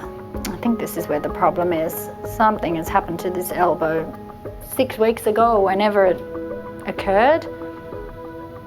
And now there is something seriously abnormal here. Lexi is homeless and is being cared for by Rose from the New South Wales Animal Welfare League. So do you think that you can do anything for her? Look, this left elbow is definitely abnormal and we've worked out that that's the area that's wrong. What we need to do next is take some x-rays and try and see what the specific problem is, and hopefully it will be something that we can treat. Yeah, hopefully. She's such a great girl. Okay. All right, so let's pop Lexi up on here. The x-ray will help Lisa determine the extent of Lexi's injury. Good girl, you're being good. And also how bad the damage is after being untreated for 6 weeks. Wow, that joint is completely abnormal. That elbow is, she's had a break there through the whole joint and it hasn't healed properly, and now that whole joint is totally abnormal. Rose, this is really not good. I wonder if we can even fix this.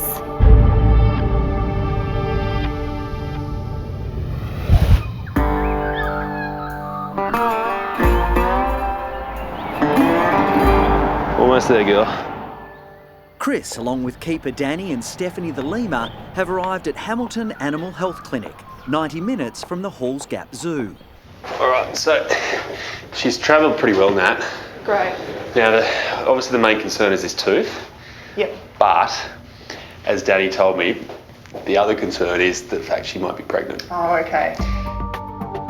Dr. Natalie Roadnight will assist Chris with Stephanie's ultrasound. Chris needs to find out if the lemur is pregnant before he can do anything about her problem tooth. Sorry, darling. Good girl, Steph. Thanks. If Stephanie is pregnant, it's critical she's under anaesthetic for as little time as possible. The longer she's knocked out, the greater the risk to her unborn young. So I'm just doing a bit of a sweep through her belly now. Just looking for any, I guess, fluid-filled sacs that would indicate she's pregnant. Sometimes looking at ultrasounds can be quite tricky. It can be like looking at a fuzzy TV screen, but in this situation, it should be easy because a pregnancy should show up as a black ball, if it's there. I can feel her bladder right down the end, but moving forward to where her uterus is, I'm not feeling a lot. Okay, so going on what I'm feeling and what I'm seeing, I don't think she's pregnant. Danny does actually seem okay with the news, and I'm sure a large part of that comes from the fact that with her not being pregnant, it means if we do need to operate on this tooth, we can. With Stephanie all clear to remain under anaesthetic, Chris can now safely examine that tooth. Okay, so you're certainly right about it being discoloured compared to the other ones there that are actually quite white and quite clean. This one here is very dark. So we need to explain why that one's gone that colour. There are really two possibilities with this. Either she's got an infection in the base of that tooth, actually in the root, that's causing this tooth to change colour, or she's lost blood and she's lost nerve supply to that tooth. Okay. And the tooth's essentially died. If left untreated, an infection could spread to other parts of the body and even cause life-threatening septicemia. The only way to know for sure that infection isn't causing this tooth to be so discoloured is to take an x-ray.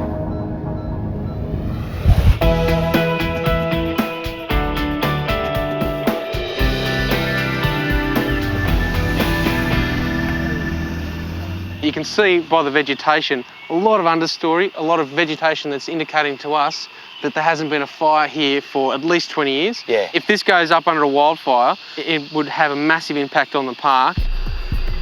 Following the recent bushfires, Australian Reptile Park Operations Manager Tim Faulkner is helping the Rural Fire Service prevent a disaster. Lots of things happen at the park, from heart attacks to snake bites, but there's one overriding thing that has the potential to wipe us out in one foul swoop, and it scares the heck out of me. It's fire. I'll get this to start burning on this edge. At the same time, I'll get the fellas to do some spot ignitions in there. Well, today's an important day. We've organised a back burning procedure, which is to light fire to a particular patch of bush out the back of the reptile park. We've got the Rural Fire Brigade here to help because it's a big area, and we're burning it purely to make the park safer. Fire control, this is reptile control. Just advising that we are now starting to burn over. There's a lot of fireys on the ground here, and they're a well-oiled machine. They know what they're doing, but if it was me, I'd be worried about this thing getting out of control, and I don't know how I'd stop it. Can I have those drip torches over here, please? The plan is to only burn the undergrowth, but everyone is on high alert. Hazard reductions or wildfires, it's fire, and fire is inherently dangerous. Everything okay there? The rural fire guys are great. They know when there's a habitat tree with a big hollow, maybe a possum in there. I know this habitat's good for snakes, so that's what we're here for, and if anything comes out, I'm going to pounce on it. As the fire intensifies, suddenly Tim is on the rescue.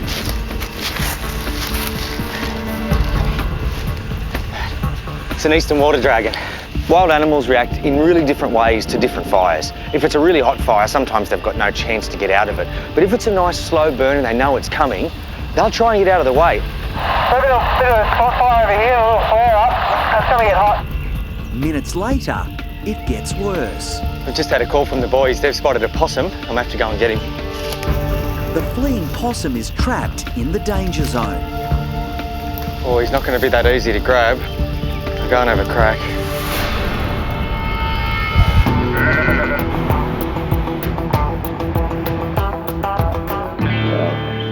Right there.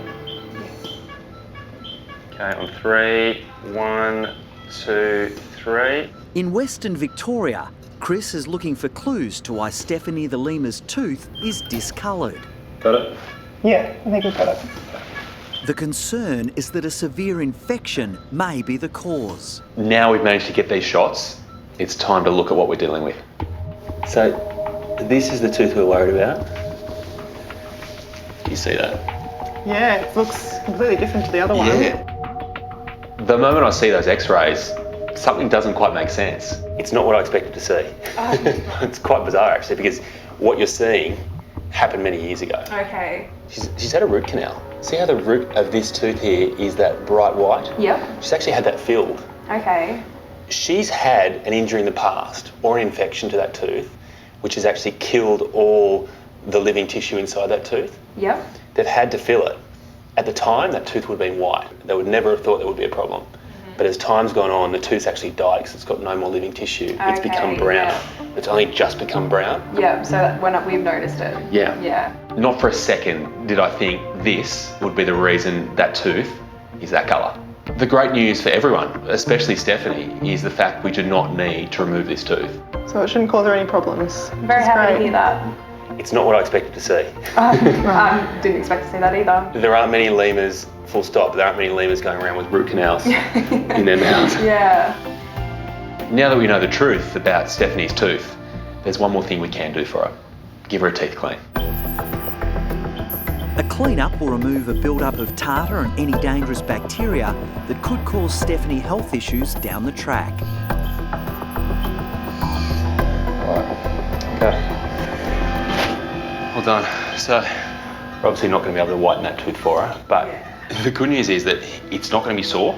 There's no infection there. Good. Glad to hear it. Yeah. We've managed to solve a lot of mysteries in the last few minutes, so now it's time to wake her up.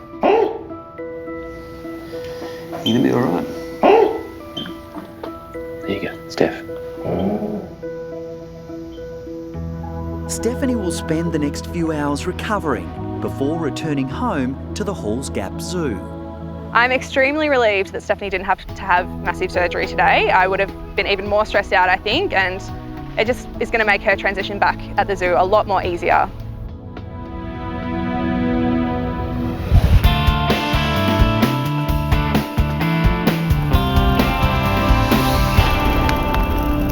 Oh, he's not going to be that easy to grab. I'll go and have a crack. During a controlled burn on the edge of the reptile park, Tim has been called in to rescue a terrified possum caught in the flames. If he goes up high, he's all right.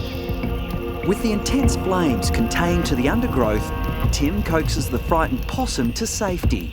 Would you mind just giving that tree just a light tap for us? If he goes up a little bit higher, I'd be happier. That's the good thing about a slow-moving fire, the wildlife. It's got time to get away.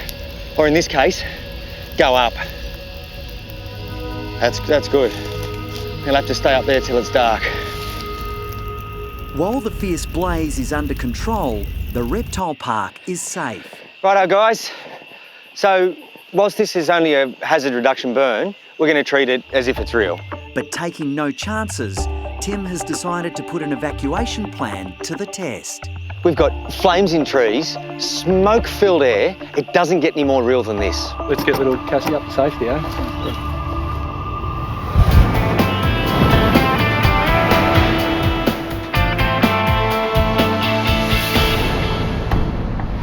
Oh, wow. That's got to hurt. Pretty bad, huh? At SASH, Lisa has asked specialist surgeon Andrew Marchevsky to assess x-rays of Lexi's badly broken leg. Can you fix it? Or is she going to have to lose the leg? Well, we never say never. Problem with that is that with that fracture, the elbow's just been sitting in the wrong spot for the last how long? 6 weeks. 6 weeks.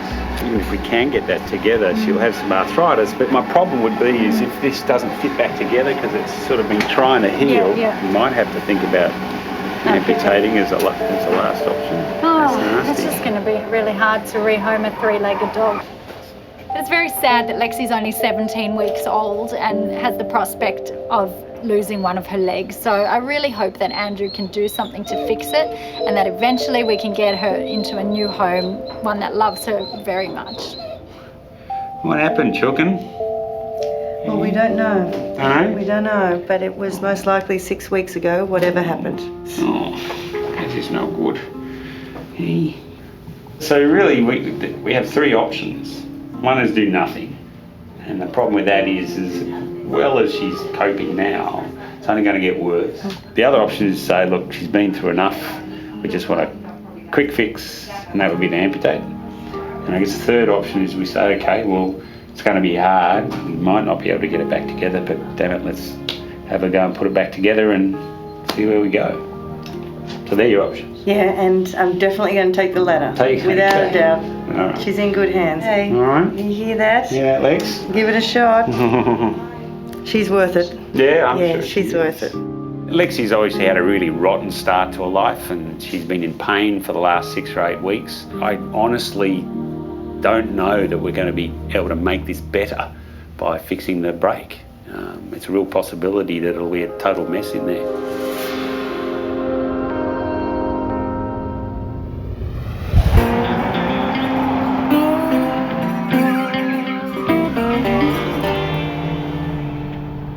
At the Halls Gap Zoo, Danny is reuniting Stephanie the lemur with her partner Sahala. All right, here she comes. Even though there are no baby lemurs on the way, zoo owner Greg is happy to see Stephanie settling back into her enclosure. Looking good, mate. Looking good. Yeah, she is. Yeah, you've done a good job. Thanks, mate. She'll bounce back pretty well, and obviously not needing to remove that tooth is a big benefit. It's great that we now know, and it's even better that we haven't had to actually do any invasive surgery, so that's good. Yeah. It couldn't have gone better in my opinion. No massive surgery, no stitches, she's happy, it's all good. Now while you're here, we've got a couple of sheep for you to look at, mate. A couple of sheep? Yeah, they need a little bit of work done on them. I do not believe for a second that you have just sheep here. Well, they might not be just sheep, mate. Let's go and have a look at them. That's what I thought. Where are they? Righto, let's go. Yep. Follow Natalie. The moment Greg says he wants me to look at some sheep, I'm straight away suspicious.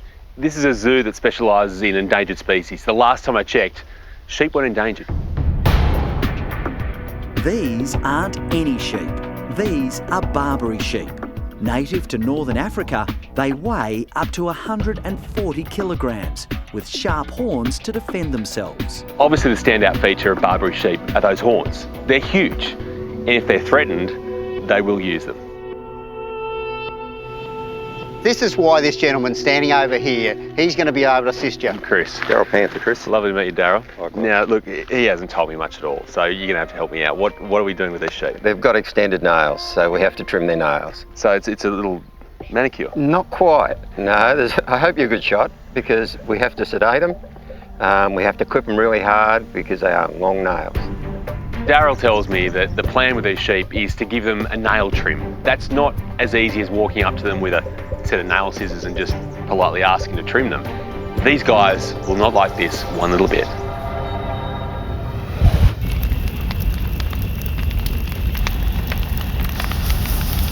You can see from here, the fire, it's just on the edge of the park. It's literally right there. It's close. With a burn happening on the edge of the reptile park, Tim is using the opportunity to run a fire evacuation drill with the residents. Come on, Danny, you're coming for a little trip. You all right? Good girl. Good girl. We might only have one chance at this. You got it, Kyle? That's it. All right, good job. Come on. Come on, you're coming up the top. This is a bushfire. Now, that makes the building our safe house. That's our fortress. We take our animals there, we take our visitors there, we take our staff there. We fill the gutters with water and we defend it. It's safer in there than out here in the bush. There you go, Casey. Just down here. There you go, love. You're on now. Anywhere in on the ground's okay. Air conditioner's on. Hello. With the animals safe, Tim sends staff member Jimbo to keep a watch on the fire zone. Right, I'll see you out there. Everyone has a different role when the fire comes, and we all know what that role is. But for Jim, it's an important role. He's the man on the ground because he's our eyes and ears. He's the fella that says, I've got a fire outbreak, and we draw our attention there. Really important. But when Jimbo gets to the fire zone, there's bad news. Go ahead, Jimbo. To get up here, this fire's starting to get a little bit fierce. There's a few embers floating around. We might get a few spot fires on it. Yeah, okay, mate. I can see a lot of smoke. I'll round up the troops. Righto, see you soon.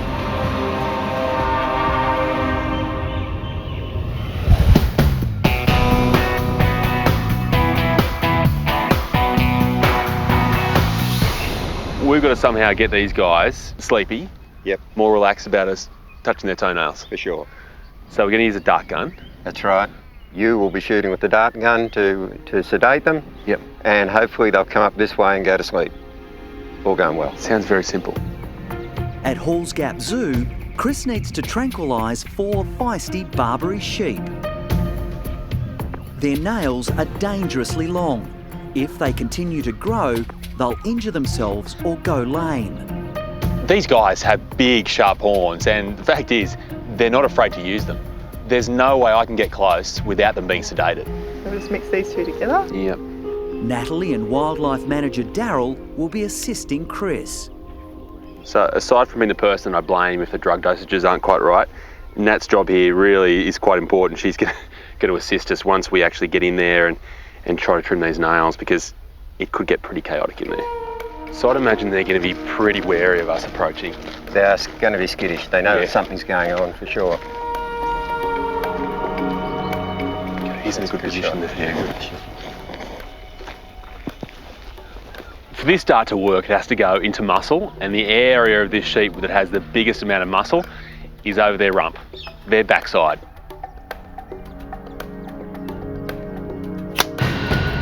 Perfect. Absolutely perfect. Okay, we're in. Okay, he's wobbly, so we know the dart's gone in. Okay, he's down. Chris now has to dart the remaining 3 sheep before the first one wakes up. Even though these guys aren't normal sheep, they still do what sheep do, which is panic. The moment they sense something's not quite right, they'll run, which is going to make darting them almost impossible.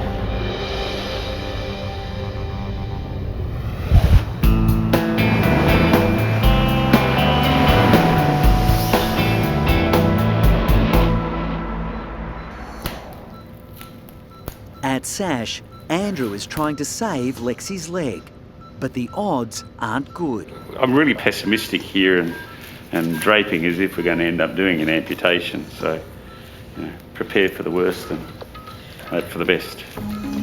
A bad break healed poorly after being left untreated for about 6 weeks. Lexi's owner brought her into us at the Animal Welfare League because she was injured and she couldn't care for her. And this is what we do. We take in animals where the owners can't look after them, and we give them the best shot.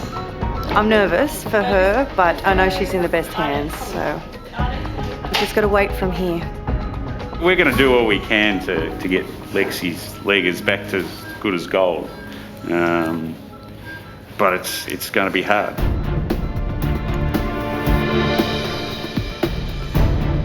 First thing we're going to have to do is re-break it.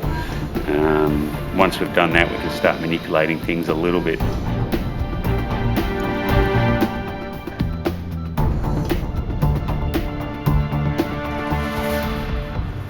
With a dog of this size, with a fracture that's been, or a break that's been there for 6 or 7 weeks, this is difficult orthopaedic surgery, to say the least.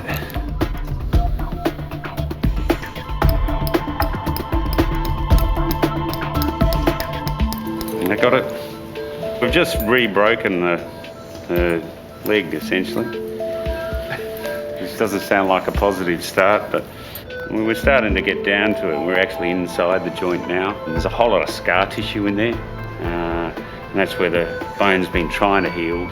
So we're going to have to cut all that out first before we can see whether we can get it back together. Lexi's been limping on her broken leg for so long, Andrew's concerned he won't get a clean join in the damaged bones. We've managed to get those 2 bits of bone quite close to each other, and it's not perfect, but it's reasonably good. And we've just driven a temporary pin across that just so we get an idea of how good it actually is. An X-ray will reveal if the repair has been successful. I'm reasonably happy with that. Again, it's not perfect, but considering what we've got, it's pretty good. Andrew can now insert a screw to hold the joint in place and give Lexi's fragile bones the best chance to heal. This has come together even better than I thought it might, so I'm really pleased with it. I think she's got more than a fighting chance.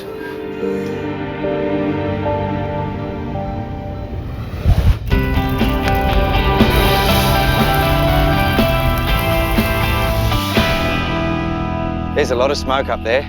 Tim? Go ahead, Jimbo. To get up here, this fire's starting to get a little bit fierce. There's a few embers floating around. We might get a few spot fires on it. Yeah, okay, mate. I can see a lot of smoke. I'll round up the troops now. Righto, see you soon. Tim's just got word that the controlled burn is drifting dangerously close to the reptile park.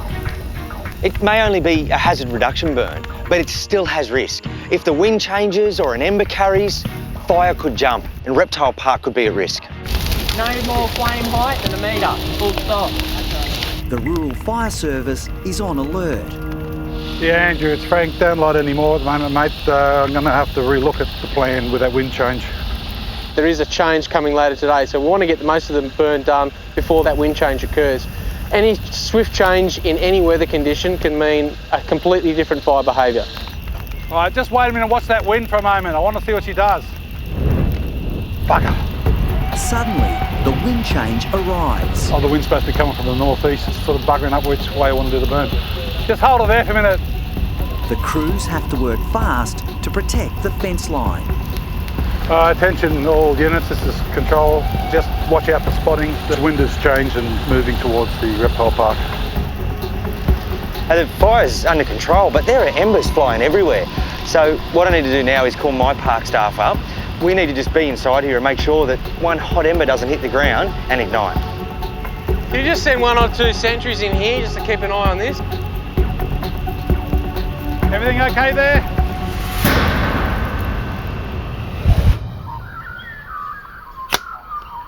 Perfect. Absolutely perfect. Chris has tranquilised the first of 4 fast-moving Barbery sheep.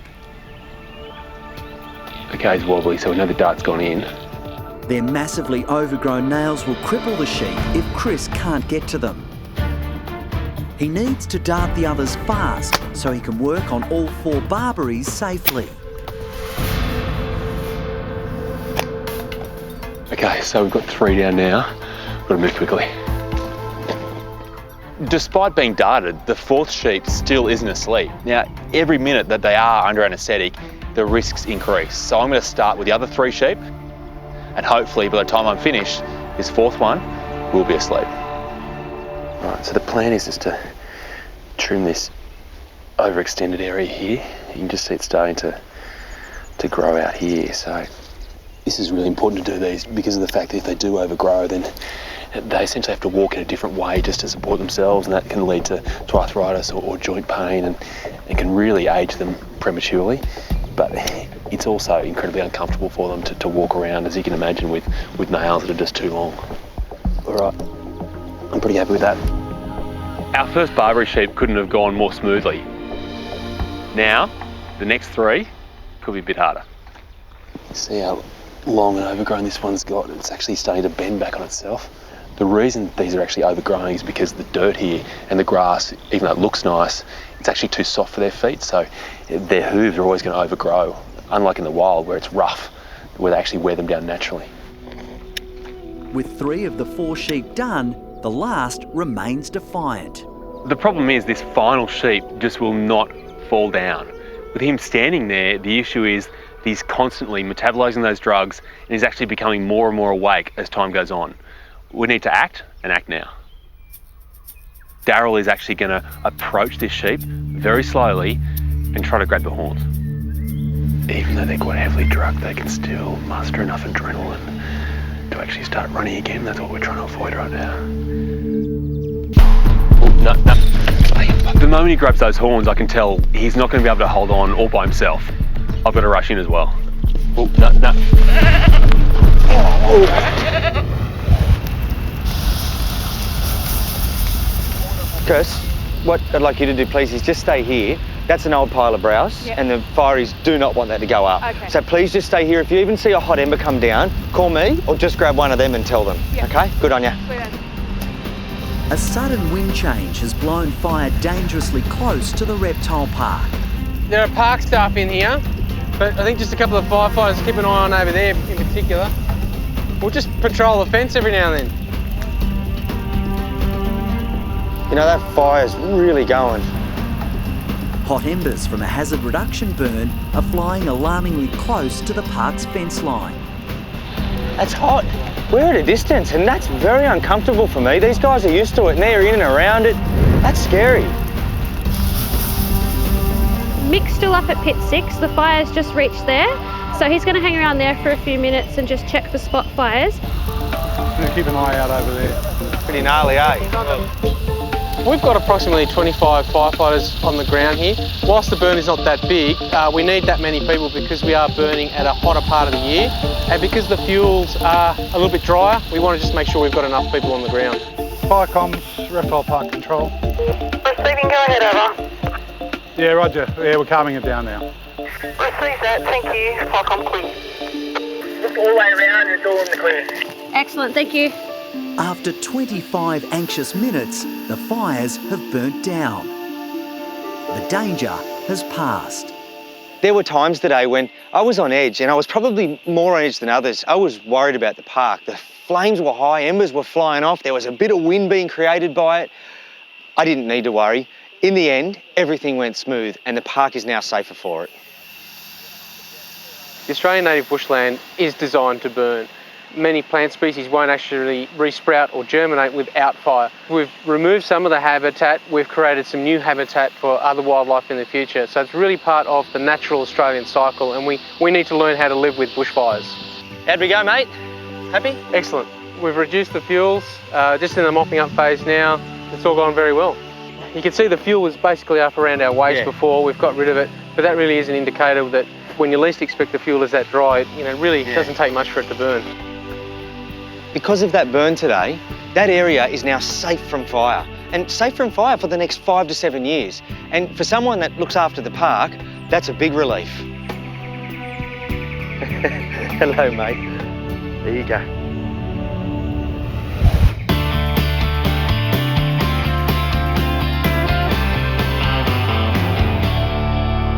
Oh, no.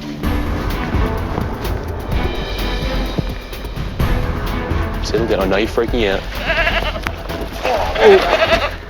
At Halls Gap Zoo, Chris has been unable to effectively sedate a wild and woolly Barbery sheep. Stay there. He'll have to trim the dangerously overgrown males the hard way. Let's just do the hoof straight away. And that's quite remarkable to see that. The length of that, you can see it's probably 3 times the length it should be. It should really only come down to about there. We've got it extending the whole way up here, so that's all going to have to come off. The important thing right now is just to not muck about, get the job done as soon as we can. Okay, I'm happy with that. Catching him was hard, but now letting him go with those horns flying around, anything could happen right now. You ready? Yep. 1, 2, 3. Stay away from there, stay away from there. He jumps up and all of a sudden heads straight towards the dam. Get away from the dam. Thankfully, he stops suddenly, sees what he's about to jump into, and changes course. Wow. How close was that? All good, mate. That was not easy. I've never worked with Barbery sheep before this moment. And chances are, I won't be forgetting it in a hurry.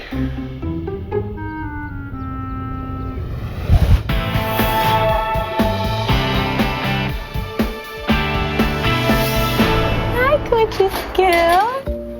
Hi. Hello. How's your leg? I hear the surgery went very well. 4 days ago, little rescue dog Lexi was facing a heartbreaking amputation. That whole joint is totally abnormal. Andrew was called in to carry out the complex surgery to repair the pup's badly broken leg. And I got it. Today, Lexi is well enough to leave Sash. Hey, you want to get out of here? We can't forget something though. Hey, we can't forget this, because you're naked without it. Huh? Yeah, you got to go out there looking stylish. Lexi is the most special little thing. She has tugged on all our heartstrings. Everyone who cuddles her falls in love. Look, who's here for you. Hello. Hello. Give her your arm, sweetie. Oh, look at you. Oh, I missed you. How's your little arm? She looks great. I expected her to be acting as if she was a bit more maybe in pain or feeling sorry for herself, but in true Lexi form, it doesn't look like anything phases her, and she's got the usual spark in her eye that she always had. Oh, big girl. Oh, wow.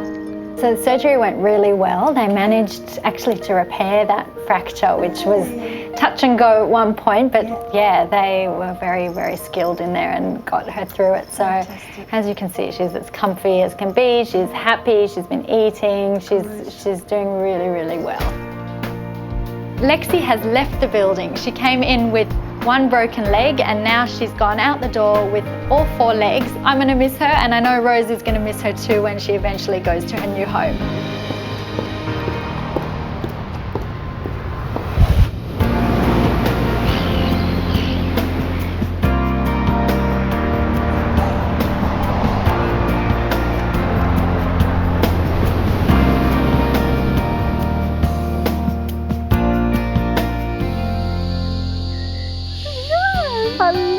Hello. Look who came to visit. Hello, hi. Hello, Lexi. 4 weeks after the painstaking surgery to fix her badly broken leg, Lexi has a brand new home.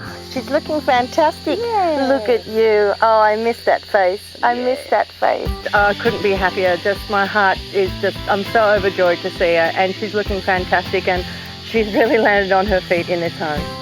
Come on, girls. Lexi. Yay! You're so clever, dancing. Look at you. The little Chihuahua is now a much-loved member of Melody's menagerie. Lexi has the personality of a Great Dane in a Chihuahua's body. She's absolutely full of it. She loves other dogs. She loves people. She's just a perfect little dog. The brave little pup still can't put her full weight on the injured leg, but Melody hopes physiotherapy will help. As much as we're working towards trying to fix the other leg so she'll be a 4-legged dog, she functions so well on 3 that I think long-term, irrespective of the outcome, all will be well. Are you perfect? Yes. Yes. I'm about to do something I should have done years ago.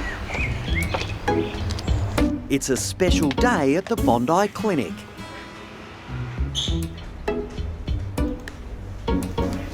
Neil, we need to talk.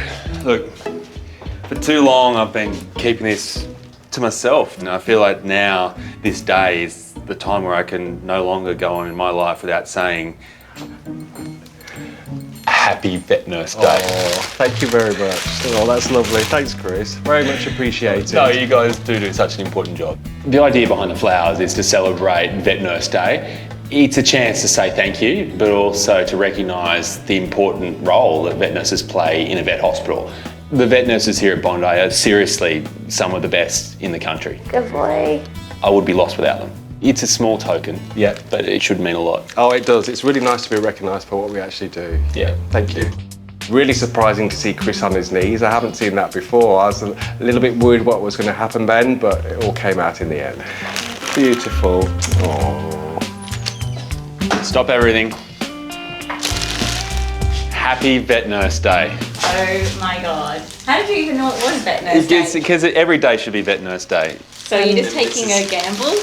No, I know these important dates. It's important to remember these. And what do you really want from us?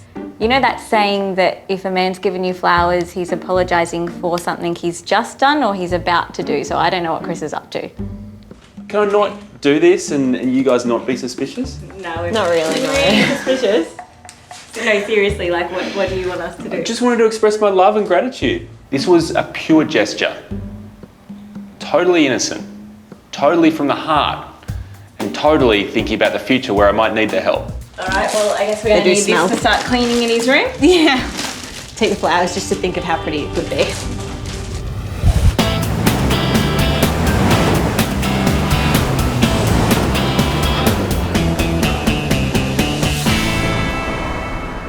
Come on, darling. Dougie, look. He's a good boy. He's a good boy. He's suffering. Yeah, he's got pain in his right leg. So straight to the vet today. I don't like seeing him walking around lame and not himself. At Bondi Referral Hospital Sash, 8-month-old boxer Dougie has limped in with owner Louise and her daughter Leah. Yeah, I'm Andrew, yeah. How you going? Hi, Louise. I'm Louise, yeah. Nice to meet you. This is Doug. This is Doug Hey, with a Doug. sore right leg. Oh, Doug, what's up? What's up? Specialist surgeon Andrew Marchevsky needs to see Dougie walk so he can trace the source of the pup's pain. Oh, dear. All right. Come on, Doug. So, come on, Doug.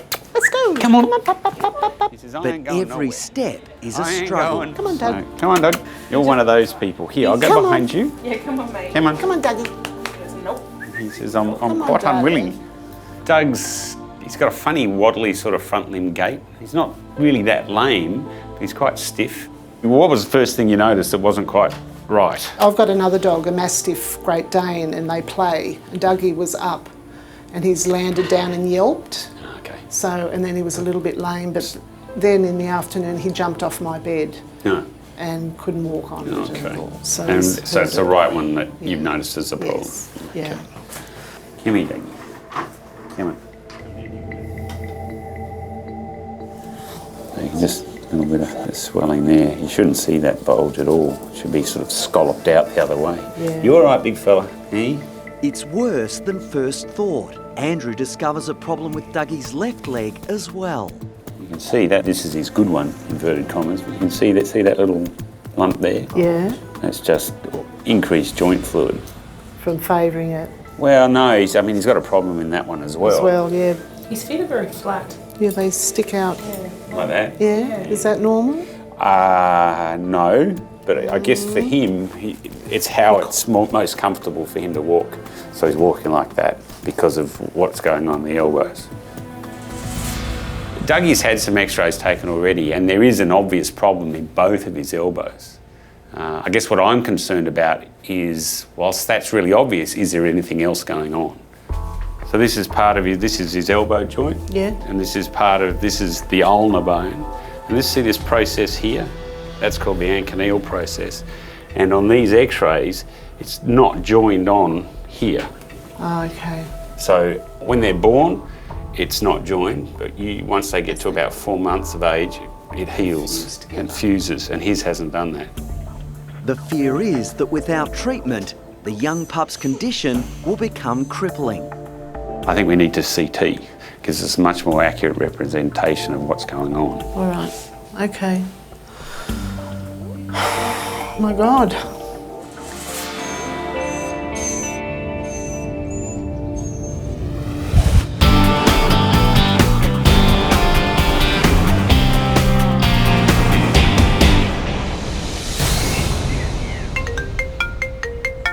Hey Timmy, what's up? And you need me up there now? All right. I'll see you soon. Chris is responding to a call for help from Australian Reptile Park Operations Manager Tim Faulkner. He's concerned about one of his kangaroos. There's no doubt Tim's pretty good when it comes to his animals, so for him to be worried enough to call me in, you know, this must be pretty serious.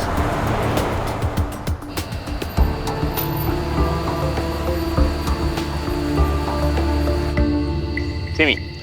G'day, mate. How are you, buddy? Good, how about you? All right. Always get nervous when you want to meet me off exhibit. You'll be right. When the general public can't save me here. Yeah. So what's going on? Well, we've got Mum up there.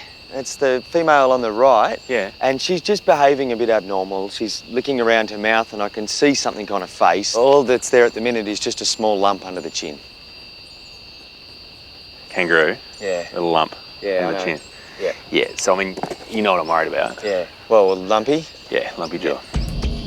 The moment Tim tells me he's seen a lump on the jaw of this kangaroo, my heart sinks.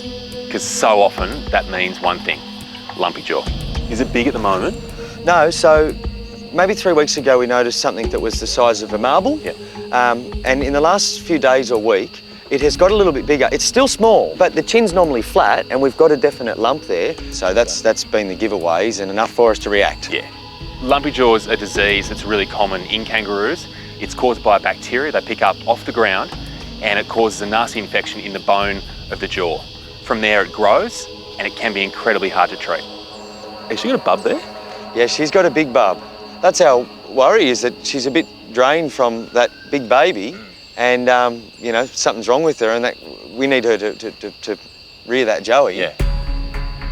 Lumpy jaw is what I was worried about because it's an infection in the bone and bone doesn't have much blood flow, the antibiotics can't get in there. It's worst case scenario. My hope is it's going to be something like an abscess. Yes. But we're only really going to know once we get her and actually feel it. And have a look. If you don't get onto lumpy jaw quickly, sadly, it can be fatal. And for a young mum who's currently juggling a Joey, it's something we just don't want to think about.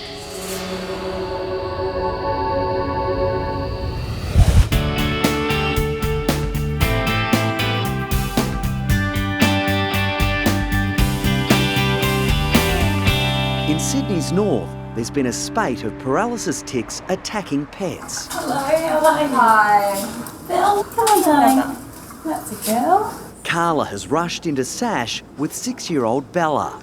She's been licking her lips a lot and she's usually very bossy and outgoing, but she's been quite submissive. So I brought her in for you to have a look. Okay. Sure. Have a look at her ASAP. No problem. Yep. Come Hi, on, darling. Baba. 2 other dogs are already being treated in the hospital's intensive care unit, fighting for their lives after tick bites. Hi. Hey, what's going on? Mummy came home and she thinks I've had a little tick above my left eye, but she's not sure. Emergency vet Dr. Lisa Chimes could now be dealing with a 3rd tick bite victim. All right, let me just have a look. We're right in the middle of tick season, so every second case that I'm seeing is a patient with a tick. We've got 2 patients on ventilators because their tick paralysis has got so bad that it's paralysed their breathing muscles. Bella's come in here because she's got a swelling around her eye. Her owner left her home this morning. She's come back home and now the eye has suddenly swelled up. Her little heart is racing. So far she's breathing normally, but that could change quickly. She doesn't know what's going on. Bella's in a bit of distress and she needs it sorted out. If she does have a tick, Lisa needs to find it, identify it and take action before Bella goes downhill. Oh, you are terrified, honey. You're really shaking. It's okay.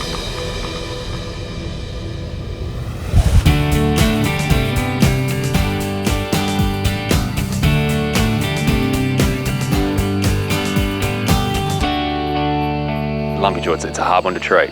Yeah, we've had a few cases of it and it's, well, that's why we're a bit reactive now and the lump now is seemingly small, but over the last few weeks it's got bigger, so that's why you're here. Yeah. Tim's called Chris to the Australian Reptile Park to examine Matilda. The mother kangaroo has developed a swelling on her jaw and Tim is worried it may be a fatal condition called lumpy jaw. Now, Timmy, obviously we need to look at this. Yep. We're talking about a grey kangaroo here though. Yep. How are we going to catch that? Well, we're not going to catch it. You're going to catch it.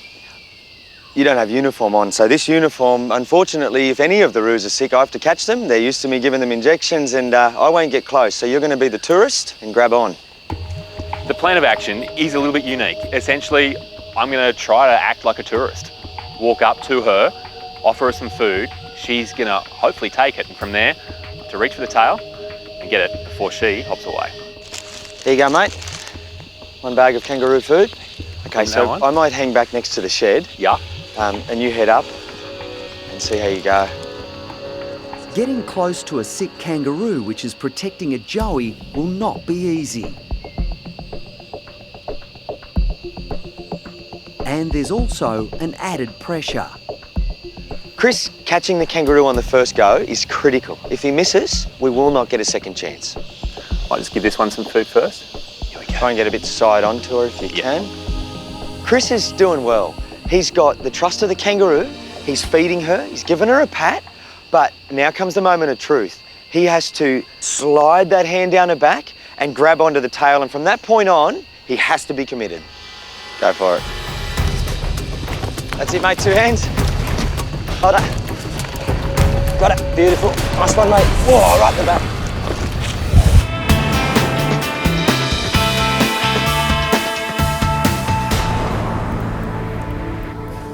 If you look at it, he's not been put together great. Pretty much all I can see is those what we call ununited anchineal processes. Big word, but basically it means there's a bit of bone in his elbow that is in 2 pieces rather than 1. At SASH, Andrew is giving Dougie a CT scan to find clues to the young boxer's crippling leg pain. There's arthritis in the joint. If left untreated, Dougie faces a life of pain. Nature intended for those bits of bone to be together, so that's what we've got to do is make them together. So we'll have to drive a screw across those 2 bits of bone and sort of just squish them together and get them to heal. Devoted owner Louise is anxiously waiting for Andrew's diagnosis. Dougie was the youngest, the runt of the family. There was 13 puppies born, and when I looked at him with all the puppies running around, he just attracted me straight away. Come on, Doug, here we go. Look, they're around there. Andrew has to break the news to Louise and daughter Leah that Dougie's problem is twice as bad as she initially feared. Unfortunately on CT, even though he's obviously worse on the right, when you look at him, if you were to look at the CT, you'd be going, oh, I'm not sure which is worse. To put it in perspective, I think if only 1 leg was affected, he'd be really lame. But because both are affected, he's sort of going, oh, well, this one's a bit worse, so I'll limp around on that one a bit more. Okay. There you go. I just want to get the pain and all that fixed. If we don't try and do something now, he's going to be in pain from now for a long time. And I don't think his life's going to be much fun, and I don't think it's going to be that long.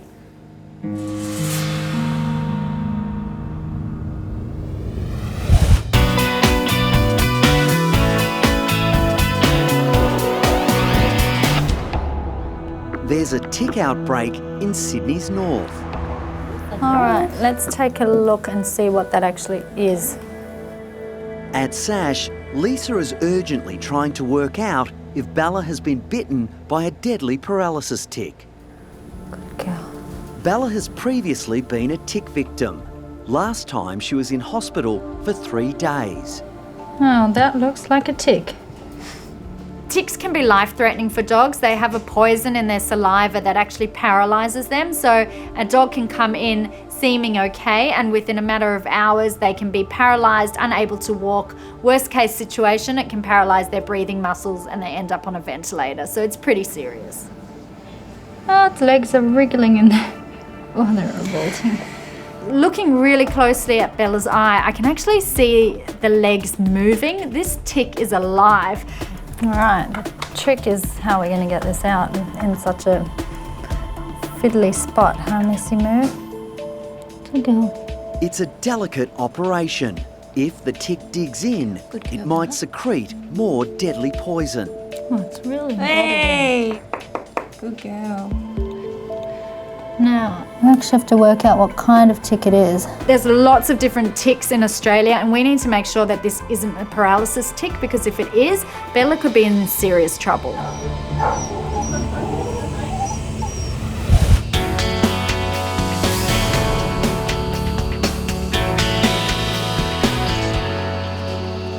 That's it, mate, 2 hands.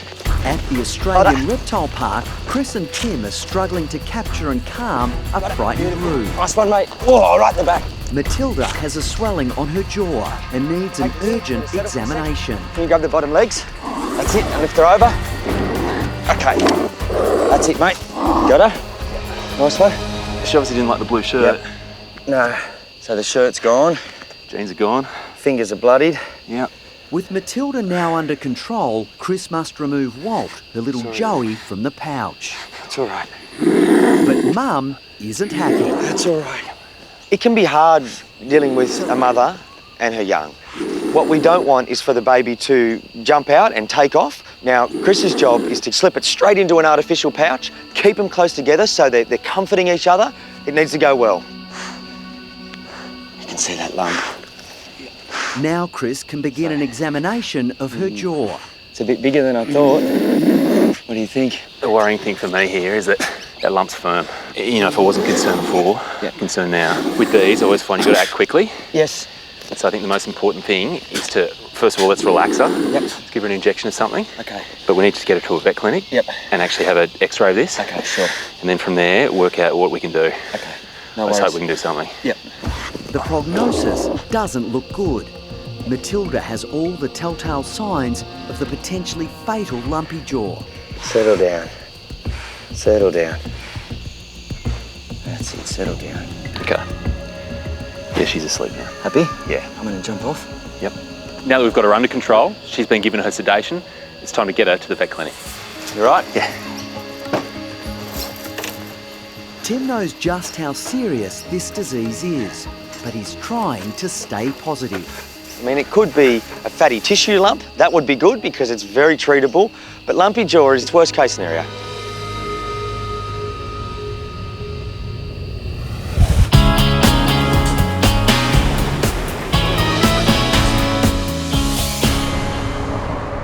She's done some of these. Jade's done some of them. At SASH, Andrew is operating on brave 8-month-old Dougie. The boxer pup has chronic pain in both his front legs. This surgery is going to take us a while, having to do both legs, but the end game again is that we'll get him so he can have a good fun life. So that's the needle there. Just flex him a little. So we're in here basically now to do 3 things. We've got to fix his left and right elbow, plus take a little fragment of bone out of his right elbow as well. Oh, you can just see it there. Andrew has already detected signs of arthritis in the young dog. He's hoping surgery to repair the badly formed bones will halt its progress. Look, I mean, ultimately, we know Dougie's going to have a little bit of arthritis, but we want to keep it to a little bit of arthritis. Could someone grab me another 21 gauge needle, please? This is all the joint fluid, all that there. Normally a dog should have maybe half to 3/4 mil of joint fluid in an elbow joint, and I've just taken out 6 without even trying. So his elbow's in a bit of trouble. With the excess fluid removed, Andrew can now see the full extent of Dougie's problem. That needle is actually pointing to the fragment of bone that we've got to reattach a little bit later. There, so that's the bit of bone that hasn't fused that should have, and we can just touching it lightly with the needle that we've got in there, and it's just floating around just free. So that's as bad as they come. Poor Doug. Poor Doug.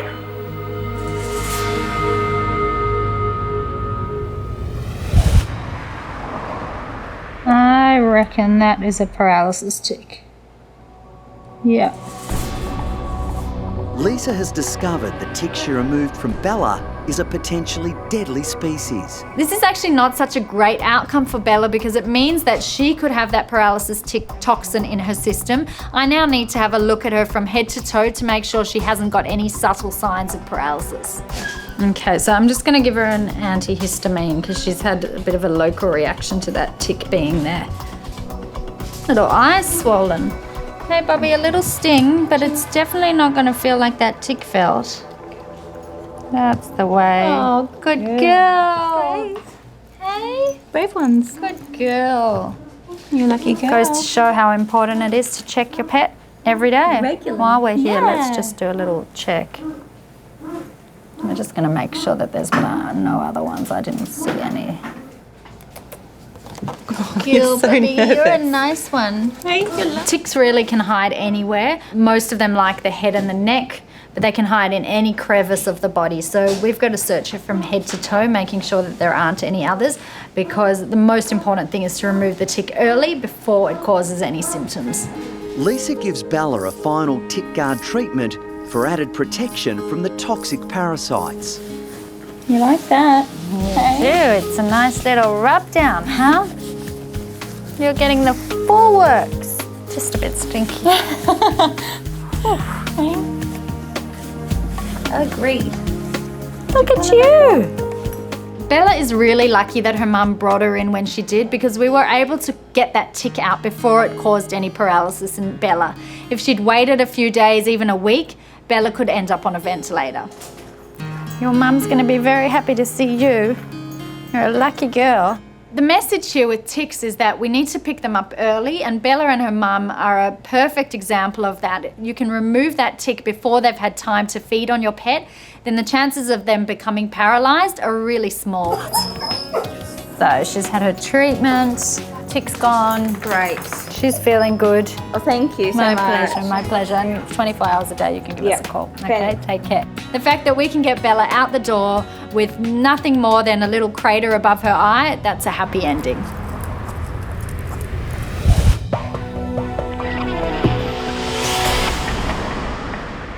That's all fibrillation there. Ooh, that right up there doesn't look healthy, does it? And we've found the abnormal bit of bone that we were looking for. In Sasha's operating theatre, Andrew is performing marathon surgery on both of Dougie's disabled front legs. Basically, we've removed a little bit of bone that was on the right elbow, so we're sort of now about a third of the way through what we've got to do. The pup's young bones haven't fused properly, so Andrew is trying to insert screws to hold them together. Look at that. An unhappy joint. The hard bit is getting the screw in exactly the right spot, because this fragment's not very big and it's not that substantial. So my big fear is it's going to crumble when we try and do this. I'm just going to, that's just abraded. You know, this is definitely a case of it's too tight. Look at that. Doug, you're in trouble.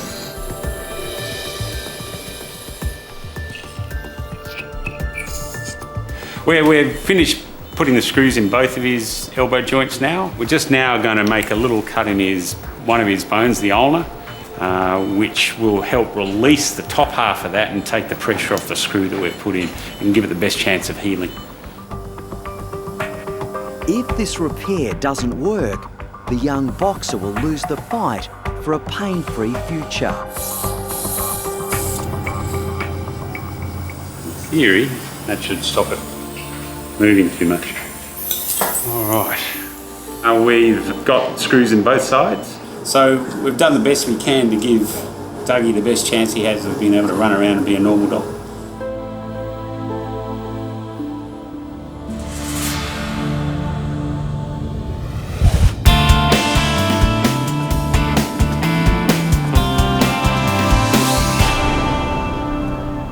Chris and Tim have brought Matilda and her Joey Walt to the Green Cross Vet Clinic, 5 minutes from the Australian Reptile Park. Just straight through to X-ray, be good if we can. An X-ray will confirm whether the growth in her mouth is the potentially fatal lumpy jaw. Okay, ready to go. 3, 2, 1. X-ray.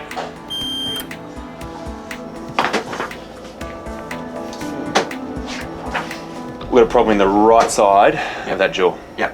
All this area underneath Yeah. shouldn't be there. So that shaded area, that's actually bone. So it's actually the lumpy jaw. So new bone's being produced around there Yes. to try to almost form a capsule around this infection. Yeah. The body knows it's not meant to be there, and it's trying to get rid of it by wrapping it up in bone, and that's what we're getting here. This diagnosis is the worst possible outcome. The x-rays really confirm what we suspected in the kangaroo pen. That's the fact that Matilda does have lumpy jaw. Now that's not what I wanted to hear. I mean, lumpy jaw, it's a problem, and even as small as it is now, the reality is it's going to get bigger. Matilda now needs urgent life-saving surgery. The strategy is pretty simple. Make a nice incision over the top of that lump, work my way down onto the bone, scoop out the infected bone, and really if we do that well, we're a great chance of limiting any spread of this infection. Chris needs to work fast. Every minute under anaesthetic greatly increases the risk to the kangaroo. Feeling the pressure of you guys, but it's Walt's eyes that are currently burning a hole in me. Yeah, he's happy. He's in his little bag. Just in the raised area of bone now, it's quite inflamed, so we're getting a bit of blood coming through. It's almost like these bacteria don't want to be found. So they hide away in this jawbone here and deep. And so you've got to sort of uncover them in their little lair by scraping away until you get in there and really scooping them out. All right, I've done just about enough scraping there. Now that the base of the jaw feels flush with the rest of the bone, I'm pretty confident we've got enough tissue out. So it's time to close it up. All right, that's the last stitch there. So we're done. Okay. I think the best plan now is that we move quickly, get her off the gas, back into a box. Yep. Hopefully this increases her chances of survival. I mean, lumpy jaw, it's a problem. If this gives her a chance, then it's a good thing. Fortunately, we've managed to get Matilda through today safely so far. The key now is getting her back to the park before she wakes up.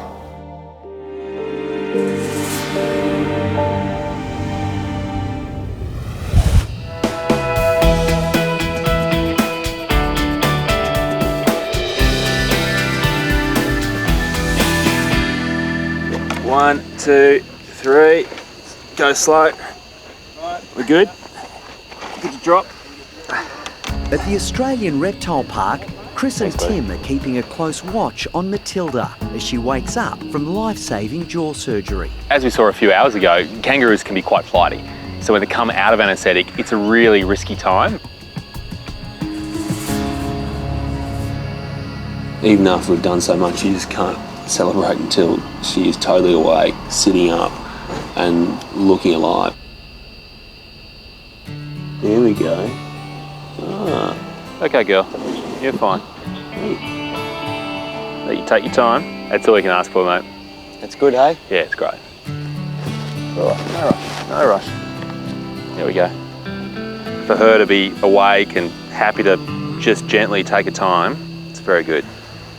Now, Matilda, there is one thing we still owe you.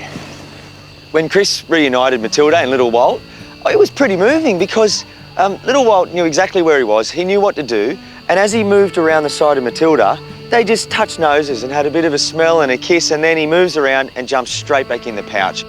Home sweet home. I'm sure that was comforting for him, and I'm sure it was comforting for Matilda. Now, hopefully what we've done for her today makes the rest of her life easy. Yep.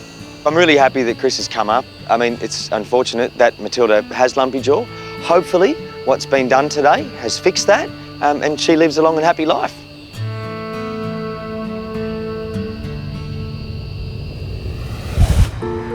What's the matter? There's a doggy boy. You gonna come out? We see how you're going. Come on. Yeah. Oh, you look so good. Come on. Good boy. Come on, boy. You're gonna come out? What can you do? Come on. I know it's a bit sore, isn't it? Come on. 3 days ago, Andrew operated to repair the bones in both of Dougie's painful front legs because they hadn't fused properly. Can I have a look at this one? I know. You're gonna lay down. There you go. Oh, You want to lay down? Or you want a tummy rub? Look, there's no doubt, having done surgeries on both of his legs, he's going to get worse before he gets better. Bit swollen, isn't it? Ouch. Yeah. Now, we've cut through bone and screwed bone, so he's definitely going to be feeling it today. Come on, hey, that's how you're going. Oh, you're a bit hop-alongy, aren't you? I know. It's a bit tough doing it on both, isn't it? Yeah, you got a bit of get up and go there. Like it's Steve. Yeah, look at that. Go, Doug. I must admit, I was a bit worried about Dougie after surgery because I think he's a bit of a wuss, and I thought he was just going to lie around and say, I'm broken. But he's actually surprised me. He's getting up and around pretty well, so he has hidden strength. Come here, good boy. Go, Dougie. There you go, good boy. Oh, it's all right, isn't it? But he's doing so well, I'm actually going to get him home a bit early. Doug, we're going home. Come on, mate. Louise is here. Your mum's here. Come on, Doug. I hope he's excited. I hope Dougie's missed me. I hope he hasn't forgotten me. Hello, Dougie. Hello, Dougie.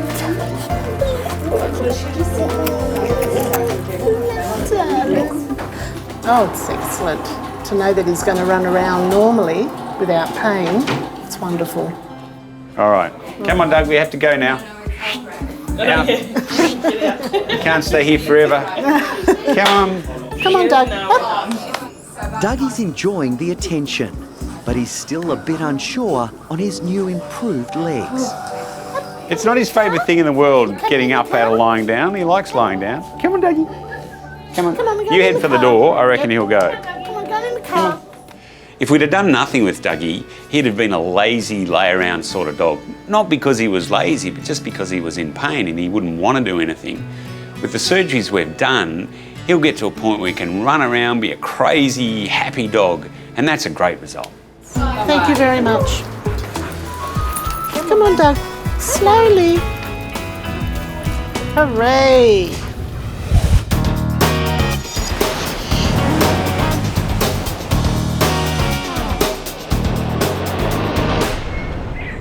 Girl. A courageous little girl called Olivia and her mother Fiona have just arrived at the Bondi Clinic with pet cavoodle Daisy. This way. Come on. Good girl, Daisy. Hi, how are you? Good, thank you. Daisy's here to see Dr. Chris Great, today. I'd like to pop Daisy into the waiting room. Just Yeah, sure. Thank you. Daisy is an 8-month-old cavoodle puppy. Olivia expressed to her father and I how much she'd love to have a puppy of her own and informed us that she had saved up enough money to buy a dog. Good girl. 5.4, Olivia. I chose the cavoodle because it was a small dog just like me and it's a good brand. Daisy is much more than a family pet. Both Olivia and her mum have a rare condition called osteogenesis imperfecta, or brittle bones. Olivia had plaster on for about 9 months this year and spent a lot of that time in a wheelchair. It is difficult as a parent to see your child in hospital. She goes there every 2 months to have infusions to help her strengthen her bones, and for a little girl to come home at the end of the day and know that she's got her little best furry friend waiting for her, it's a comforting thought for her. So Daisy's played an integral role in helping Olivia, get back to being a kid and having fun. Yes, I think about a lot of Daisy when I'm in hospital because she makes my day shine. But today, it's Daisy who's the patient. Hello there, guys. How are you? Hi, Chris. How you going? Ready? Okay. Come on through. Come on, Olivia. Give me a hand. Good girl. This way. Come on. Come on through. Thanks, Chris. It's okay. All right, hey, Daisy. How are you? All right, so what's been going on? Yeah, Chris, we brought Daisy today because she's 8 months old, but the puppy teeth in the upper have not come out at all. But the adult teeth have come down. Yeah. But I think they're annoying her because she's starting to drag her face along the ground. Yeah, okay. You want to show Dr. Chris where it is, darling? There's that one. That one there, yeah. Yeah, and on this side it is that one. Yeah. So you're certainly right. I mean, at 8 months of age, she shouldn't have those teeth there. Daisy's got a fairly unique condition where her fang teeth that normally fall out at around 6 months of age have stayed there. We need to make a decision about what we do with these teeth. If these teeth do hang around, they can trap bacteria and they can be a source of infection for years to come. Has she been desexed?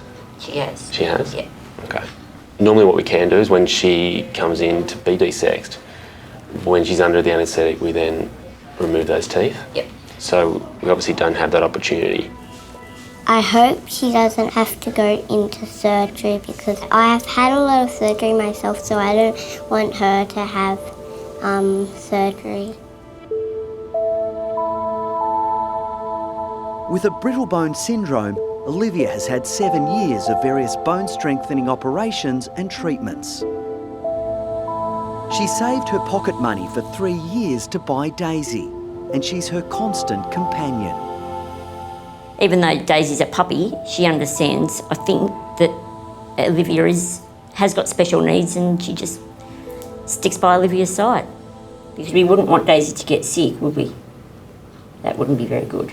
Once she ate poo and then she vomited. Did she? She ate poo. Are you serious? Yes. Wow. Strange, huh? They all do it at some stage.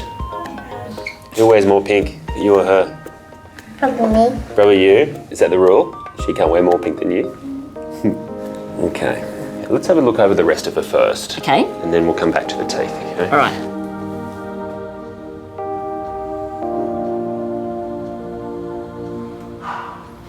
Okay. Have you ever heard of her heart? No? Okay. We'll just put these in here. Did you tell Dr. Chris what you want to be when you grow up, Olivia? A vet. Do you really? Oh, well, this is your first patient then. I want to be a vet when I grow up because I want to be like Dr. Chris, fixing animals. And I like fixing animals. And sometimes I bring Daisy out with a bandage on her leg. Now, can you hear something there? No. No? I hope you can hear her heart, Olivia. Yeah, it's right. I can hear something going beep, beep, beep. Yeah, that's it. Have you listened to many hearts? Is that how you'd imagine a heart should sound? Yeah, and it is. The heart sounds good. Okay. So tick. Well done. All right, so that means we can focus just on her mouth. Yep. And on those teeth. What I'm conscious of is that I don't want to put Daisy through an operation that she doesn't need right now. What I would like to do is give her another month or two. Okay. And just see if those teeth actually loosen up a little bit. Right. Then I might even just be able to pull them out. Right. Or you can attach some string to them and yank them out yourself. I think Dr. Chris made a fantastic suggestion that I get to take Daisy home. How about, while we're waiting to see if these teeth become a bit loose, I'm going to give you some homework. You need to find out if there's a dog tooth fairy. Okay? So that's your project. I think if I get a bit more, if she loses both at the same time. Okay, good thinking. You reckon they do a special deal for two? I don't think too many kids would spend 3 years saving every single cent they have to buy a dog. But Daisy's no ordinary dog, and certainly Livia's no ordinary girl. Okay, thanks, Chris. We'll be in touch. It's great for kids to be able to grow up around pets, but when you see the fact that Olivia has put so much of her heart and soul into having Daisy around, you see this connection. You understand just what the two of them go through together, and you can't help but feel touched by this bond. And really, it makes you want to make sure that everything works out just fine for Daisy.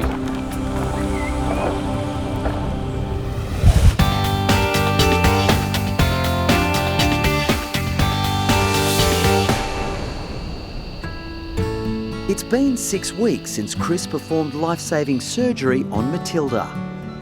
All right, that's the last stitch there. So, we're done. Okay. The kangaroo had lumpy jaw, a potentially fatal disease which was growing in the bones of her mouth. But now she's fully recovered and living happily with her Joey Walt at the Australian Reptile Park. Look at Matilda and Walt. She's 100%, and it's another one of those times when I just feel good about calling Chris, because if he didn't do such a great job, she might not be here. For me, this was a perfect outcome.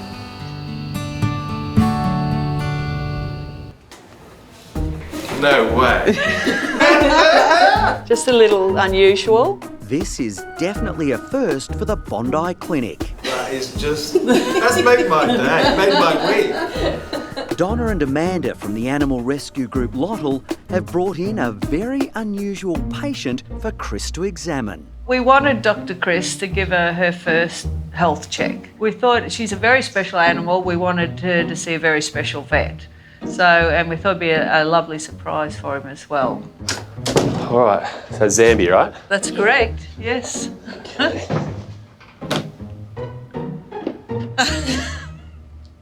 We get a lot of cats through the door here. I mean, Persians, Himalayans, Burmese, Burmans, we get a lot.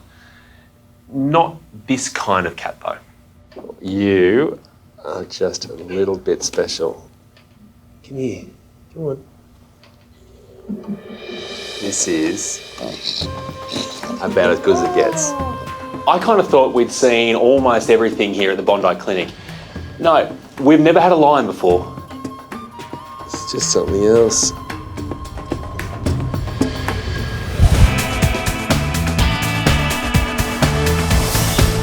Come on, Bubba. Let's go. At the Bondi Referral Hospital Sash, Alana is arriving with 7-month-old Callie. We noticed that she had some little holes in the top of her mouth. There's a bit of blood around them. So I really have no clue what's going on or what she's done, but it looks like it might be something to worry about. I'm going to fix your mouth. Yeah, we'll make you all better. Callie is definitely my little baby. She's spoiled beyond belief, so I want to make sure that there's nothing wrong with her. So what's happening? She likes to chew lots of things. Yeah. She's always chewing sticks and rocks and that. But I'm not sure if she's punctured something or got like a hole from chewing on something. Sure. So I'm just going to have a look in her mouth and see if we can work out exactly what's causing this problem. Oh, doesn't look good. It's only when I open up her mouth that I notice that her canine teeth are sitting far back and they're actually digging their way up into her palate, and that's not normal at all. Those bottom canine teeth, they're actually not sitting where they should be, and what they're doing is they're burrowing up into her palate and they're making those little ulcers, and if we don't do anything about it, those canine teeth will just progressively burrow through her palate, and eventually, in the worst case scenario, they can almost make holes right up into her nasal cavity. That's pretty bad. Yeah, it's pretty serious if we get to that stage. The best thing we can do is try and treat her now so that it's not going to progress and end up with a serious surgical problem.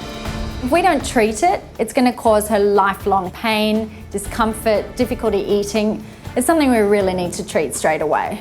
It's okay. She's just a little baby, so I want to make sure we can do whatever we can to help her. Do the best.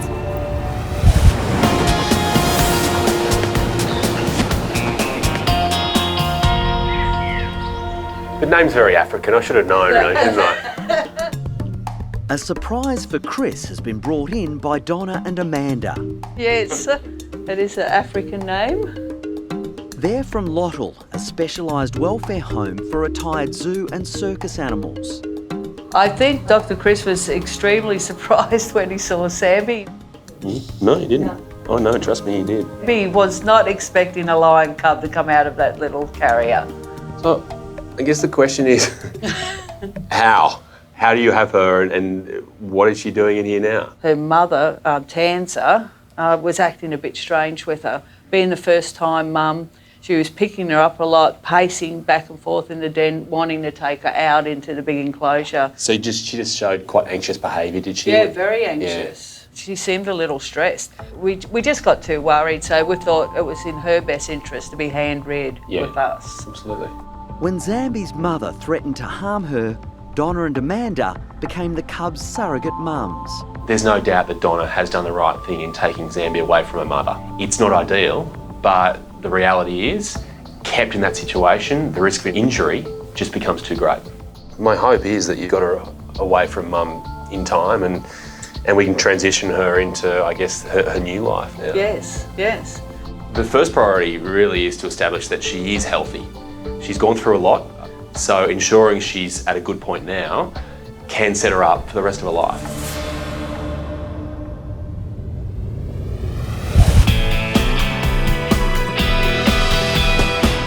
Hi, this is Callie. Hi, Callie. And Alana. Hello. At Sash, 7-month-old Callie has a big problem inside her mouth. Alana noticed that she had some little craters on her top palate. Lisa is hoping specialist veterinary dentist Nadine Fiani can find a solution to help the staffy. It seems like her lower canines are not occluding in the way that they should. They're just not lining up. But I'd love your opinion on what we can do. Let's have a look inside. Let's open up that little mouth. Wow. You see the dents right in the roof of her mouth? That certainly does not look right at all. Wow. So this is a pretty nasty problem. You're absolutely right, Lisa.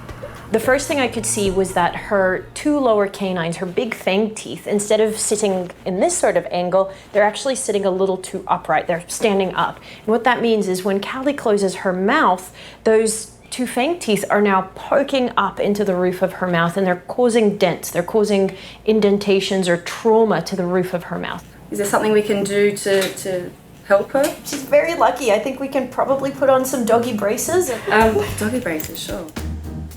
I did not think that they were going to say that she needed braces. I'd never ever heard of a dog with braces. So is it like human braces? Or? They're a little bit similar to what people can have sometimes on their teeth.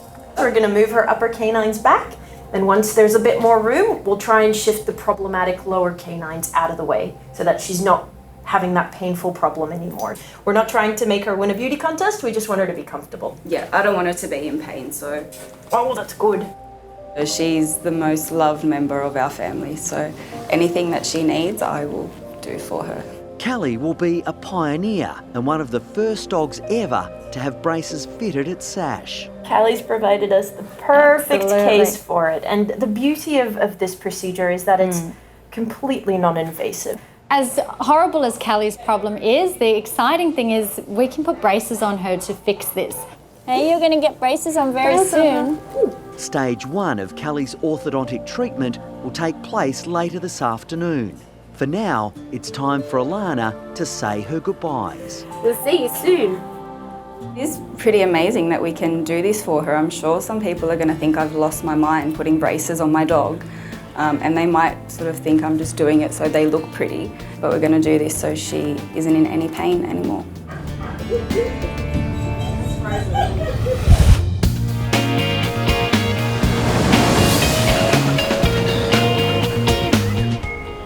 Is it tasty? I think this is the only line I'd let bite my finger.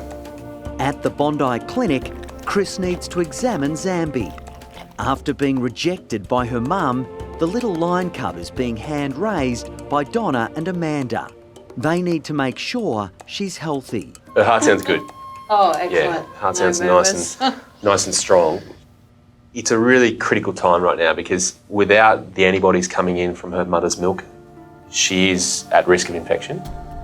And that can be from bacterial infections or it can be from viruses. So what I would actually like to do today is give her a vaccination. Okay, her first vaccine. Yeah.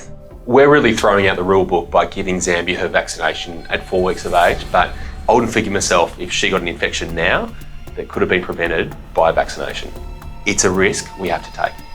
I'll give her my pacifying finger. Good girl, good girl. Oh, here we go. There she's suckling. Good girl. Oh. Okay, so that's going to make us a little bit more relaxed about her being protected from infection. Yes. The other thing she needs is something you can't give in a bottle or in a needle, and that's socialisation. With all this focus on how healthy Zambi is medically, it's easy to forget her social needs, which are just as important. She needs to learn to be a lion. If she's not in a pride, because she's not with a mother, that's where it becomes a bit tricky for her. But what you can do, and this isn't easy, what you can do is actually give her a pride of her own. She can't go into lions because they would probably tear her apart. But what we can do is try to find animals that will accept her, yet still have that team environment. What I'm talking about are dogs. Yes. I think we might have the dog. Let's give her a go. I know which one you're thinking of, Sabi. Yeah. What's Sabi? She's a Labrador. Yeah. Yeah. But she keeps everyone else in line at home. Yeah. So I mean, we could give it a go. When Amanda tells me that her dog is a Labrador, my eyes light up. We are talking about the most perfect surrogate out there, mainly because they're obliging, they're understanding, they're patient, and they're very loving. It's a little bit crazy. I know it sounds a bit weird, but there are situations where this has been done around the world and it has worked very well. But there's no guarantees. No, she could turn her nose up and say, nope, Yeah. not dealing with that. Giving Zambi a surrogate mum in the form of a Labrador could potentially be the greatest thing for her. But sometimes these things don't go to plan. I need to be out there to make sure this doesn't go badly.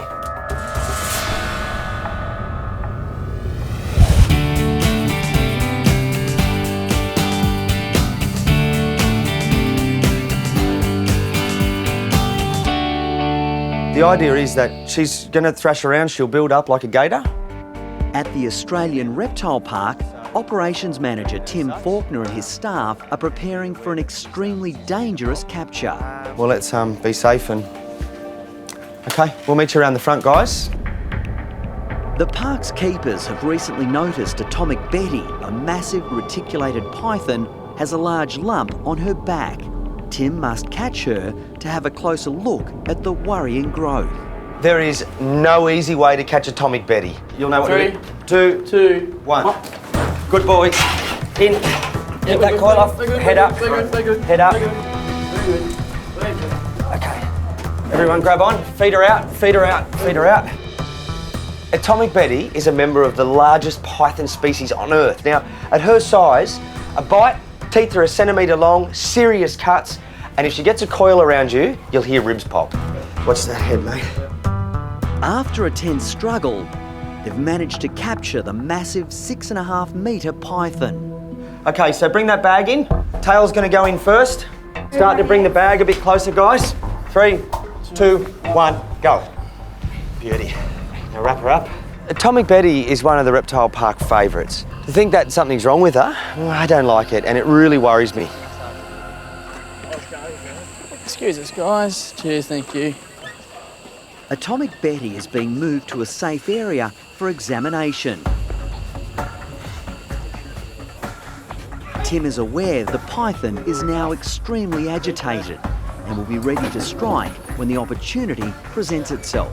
The first year I ever caught her, I went in and I was about 1 metre away and she just launched at me. And she got a couple of teeth through one of the keeper's nails and it was horrible, blood everywhere.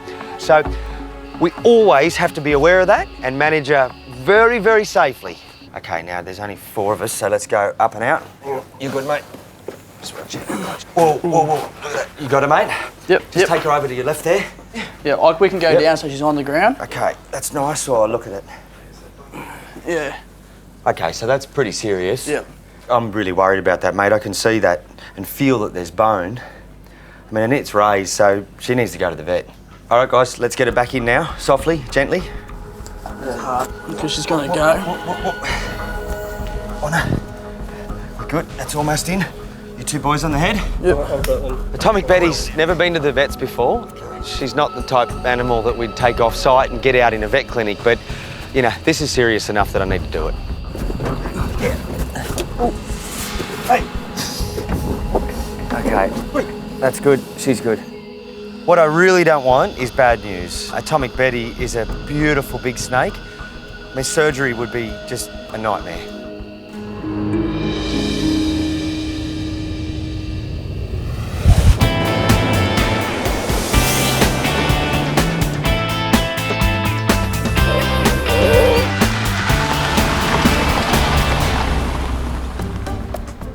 How you going? Good, Chris. Hi, Chris. Got some of the relatives over here. Huh? It is. Thanks for coming out. We really appreciate it. Yeah, no worries. Chris is at the Lottle Animal Rescue Centre in Western Sydney. He has a left field idea on how to help 4-week-old Zambi. All right, shall we go and introduce little Zambi to the new mum? Yes, let's do it. The tiny cub is being hand-raised by Donna and Amanda, but she needs to learn how to become a lion. My plan is to do something that seems a little bit strange at first. We're going to try to give Zambi a new mother in the form of a Labrador. What I'm thinking is I'd love to meet our new mum first without Zambi being around. So there's something I want to try that I think is going to ease this introduction. Why don't you take Chris to meet Zambi? And I'll take the baby. Oh, come on, Zambi. All right, which way is she? There, she's just up here. Who's he going to be, huh? There's no shortage of volunteers for the surrogate role. Here she is here. She's in there. Yep. But one special lab has been singled out. Calling Sabi. Zambi? Good girl. There we go. That's a good start. Labradors are known for their maternal instincts, and Chris has big plans for Sabi. The hope here is that we can create the feeling of a pride of lions. How we're going to do that, though, I haven't told the girls. There is a bit of a trick here. Dogs make up their mind about things as much on the scent of them as they do on the sight of them. Okay. So, that's where this comes in handy. So what we're going to do is take Sabi's scent from her body and put it on Zambi. So when she smells Zambi, she's going to go, ooh, that cologne is strangely familiar. This is the best part of the day. She's loving it. Huh? This whole motherhood thing, it's not seeming too bad, is it? Okay. That's how the towel started. Oh, wow. That's how the towel is now. Ooh. Potent. It's rank. All right, Donna, I think we're ready.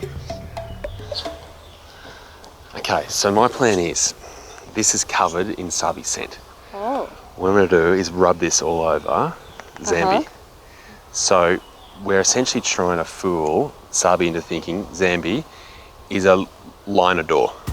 A Leonardo. I love it. Part lion, part Labrador. Okay. Oh, it's all right. You don't like that?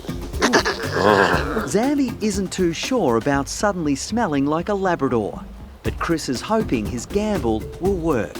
Right now, all the groundwork has been laid. We have Zambi, who smells like a dog. We have Sabi, who looks like being the perfect mother. I'm excited about how this goes, but at the same time, I'm a little bit wary. This was my idea. If this doesn't go well, I could be leaving here in a hurry.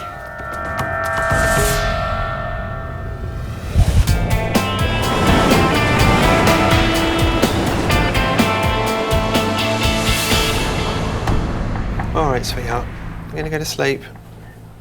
At Sash, 7-month-old Callie is about to undergo the first of a series of complex procedures to fix her misaligned teeth. There we go. If we were to leave Callie's mouth as it is, it's only going to get worse. And what will happen is those two lower canines, those two lower fangs, are just going to keep digging deeper and deeper and deeper into the roof of her mouth. Wow, it's quite the hole. What we're looking at here is the trauma that's happening in Callie's mouth. So these two dents in the roof of her mouth are caused by the lower canine. Every time she closes her mouth, they poke straight into the roof of her mouth. So that's really uncomfortable. So our aim is to eventually be able to move these two canines outward so that they're sitting on the side of her jaw rather than inside the roof of her mouth. The first step today is applying braces. We're going to cement on some metal buttons onto her teeth. It's a very delicate procedure, and where they go is very, very important.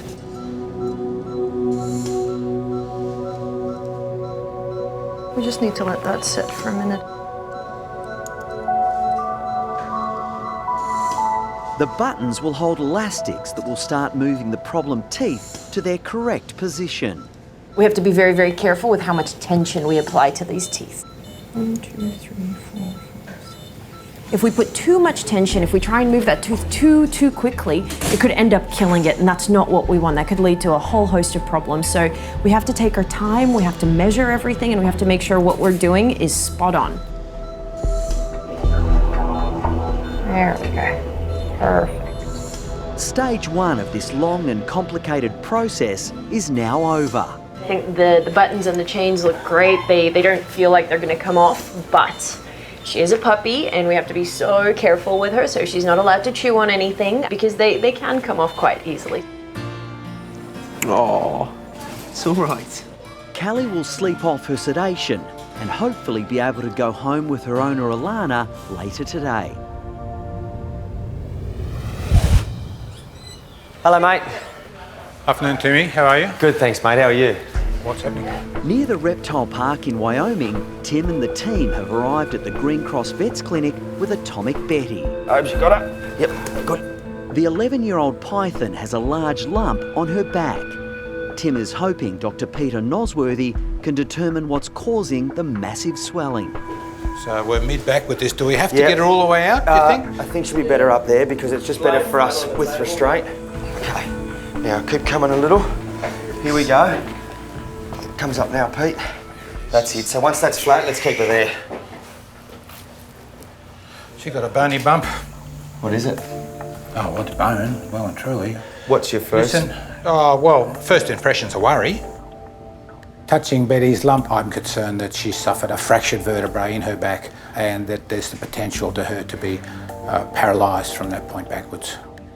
We need to have a look at the spine to see whether we've got a straight line vertebrae for a start, that there's no disarticulation. Yes. Appreciate that if that's the case, then we've got impingement on the cord. Yes. And from there backwards, we're going to have nerve issues. So what are we going to do now? Yeah, I want to take an X-ray, if that's all right with you guys. Sure. We might just carry her through while she's out? Yeah, if you're up for that, that's good. Right, we've got the weight back here. I'm really nervous, my stomach's in knots, and that's because the worst case could unfold. Bit more, Mickey, a little bit more, mate. Okay, that's us. Yep, we're good there. But if these results are bad and she has a broken back, that could end in paralysis, and that's the end of Betty. We don't want that to happen. X-ray's happening, guys. 1, 2, go. Okay, do you want us to turn her a little? Yeah. Atomic Betty's X-rays are underway. Okay. Good. She's done? She's done. The 6.5 metre reticulated python has a worrying lump on her back. Tim's concerned Betty might have broken her spine. Atomic Betty's a really important part of the Australian Reptile Park. She is so loved that for anything to be wrong would be horrible. We haven't got a lot to smile about, Tim. She has a crack in a vertebrae. Okay. Okay, you can see this is bone. Yep. That bone should be sitting low. You can see how the vertebrae come up there. That should be sitting. Same as this, they're all sitting next door to each other. Yep. That one's sitting up in the air, yep. Which means that we have got some pressure on the underside of the spinal cord. So, Pete, now, are we still looking at a real risk of paralysis? Oh, without a doubt, yeah. We are looking at a risk of paralysis. If it's left to its own devices, it's left calm, quiet, it may well cement up beautifully. Yep. Yeah, and it's like having a fused joint then. Yep. That would be what we're after. Yep. But it will take 6 months for the bones to heal, and the team will have to follow very strict instructions so the python isn't paralysed. No climbing, rest, small meals, and the pain-relieving drugs. Well, I'm not sure whether that's good news or bad news. I guess it could have been worse. Could have been a lot worse. It could have been worse. I'm really happy that we brought her here today because till we got those X-rays, we couldn't know the severity of the injury. So, you know, we could have been on a knife's edge where she was about to become paralysed, and maybe by not feeding her big items now and the couple of things we're going to implement, we saved her. Okay, let's go. At SASH, pioneer patient Callie has recovered from her anaesthetic after having a set of doggy braces fitted. Come on. Specialist veterinary dentist Nadine has given her the all clear to go home with owner Alana. That's your mummy coming to get you. Callie is doing amazingly well this afternoon. You wouldn't even imagine that she was anaesthetised only a couple of hours ago. She's right out of that anaesthetic, no problems at all. Oh my goodness. So much for sedation. I cannot believe that my dog has braces. I think it is so funny, but hopefully that really, really helps her. So I'm pretty excited. Hello. Hello. Hello. You're beautiful. Callie's next visit will be in 4 weeks. Oh, thank you for that. That was lovely. I really do hope that we start seeing that upper canine tooth, that upper fang tooth start to move back gradually, and to do so in a slow and steady fashion, and that we don't end up with any complications from it. Bye. Good luck.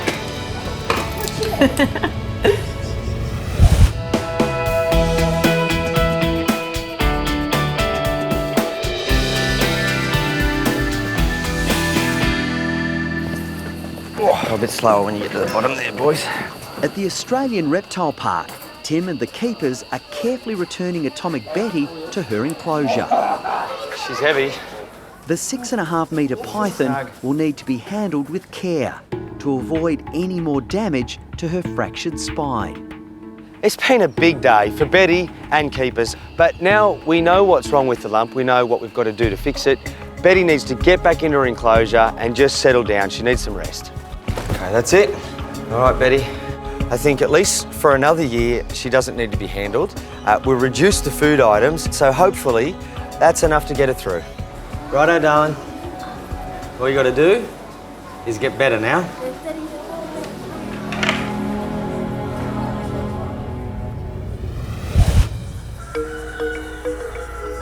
So just remember to take it nice and slow. Obviously Zambi's never really seen one like Sabi before, and Sabi's never seen one like Zambi before, so we'll just try to go in nice and slowly. Hey.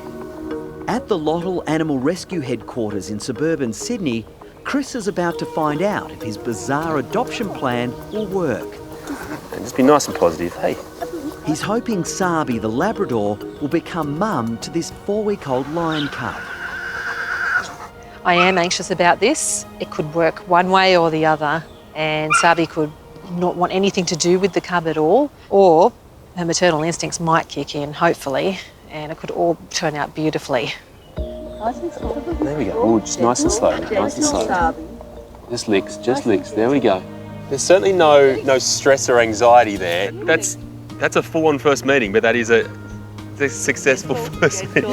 Gentle, she's just little. She's just little. She's only a little wild. I could tell that Sabi had love to give, but just how much love to give, that was the surprise. But what I find amazing is that she's looked at Zambi and hasn't seen a lion, she's seen one of hers almost, that needs help. Oh, good girl. I mean, this is a fantastic result, Chris. It's extraordinary. I think Chris's idea with the scented cloth helped out lots. She just jumped straight in there and just started being a mother to her. So, as a first meeting, that really couldn't have gone any better. Sabi and Zambi will spend the next few months living together. The hope is Sabi will teach Zambi how to live in a pack and set her up for the rest of her life. After such an enthusiastic first meeting between Sabi and Zambi, it'd be rude not to come back and see how this relationship develops.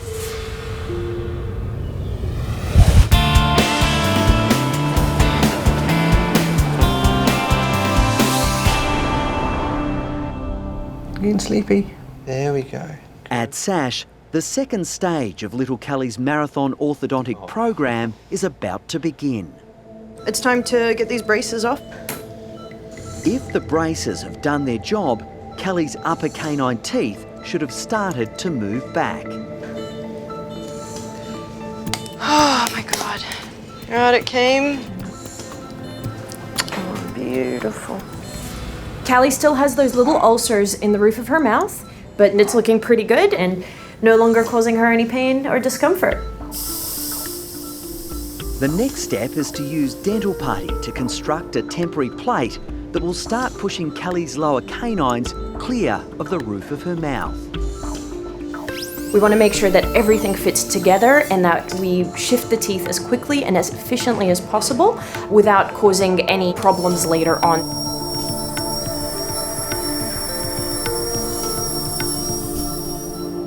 Little Kelly is now more than halfway through the pioneering program to correct her teeth. That's very, very nice. It will be another 4 weeks before she's back in to see if the plate has worked. Now we'll just have to wait and see if the teeth shift like they should be.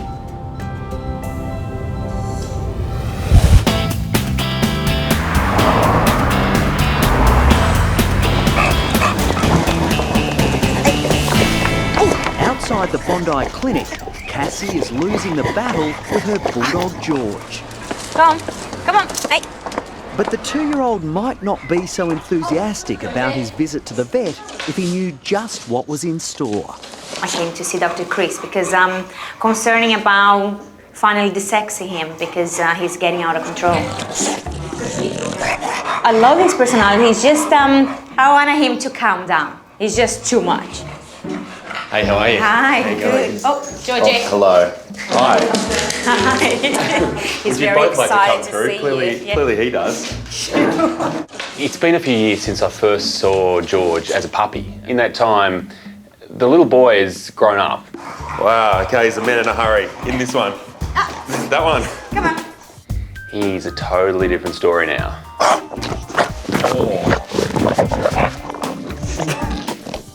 George, does this have anything to do with why you're here? He's getting a bit out of control though. When I take him for a walk, it takes forever because he sniffs every single tree. And I'm not sure if I dissect him, he's gonna change because it's not enjoyable to take him for a walk anymore. There's no doubt that George has an excess energy problem, but it's the engine that's driving this beast that is the true issue here. Or is that engines, two of them, between his legs. The problem's right before our eyes. They're hard to ignore. They're massive, aren't they? They're really big. They're really big. Yeah. So the issue is that they're filling up his body with testosterone. Yeah. And testosterone has an interesting effect on men.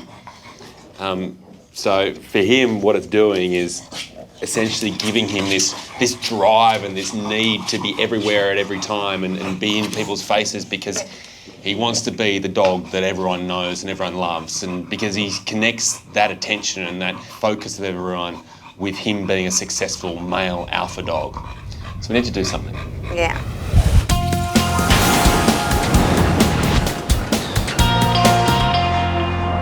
There you go, Callie. Today is a huge milestone for courageous Callie. You're a good girl. After weeks of intense treatment at Sash, the staffy pup is back for what's hopefully her final procedure. We're going to be removing her orthodontic appliance today, and hopefully that'll be it. We'll be done. That's a good girl. The first step is removing Callie's plate. We're going to score the appliance itself, and then we're actually going to crack it off bit by bit. And we do that very carefully because we don't want to hurt the teeth underneath it.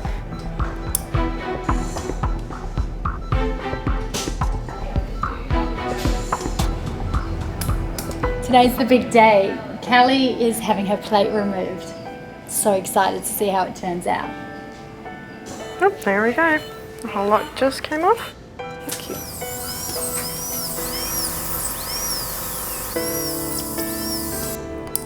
Fantastic. So I'll just get the last bits and pieces off.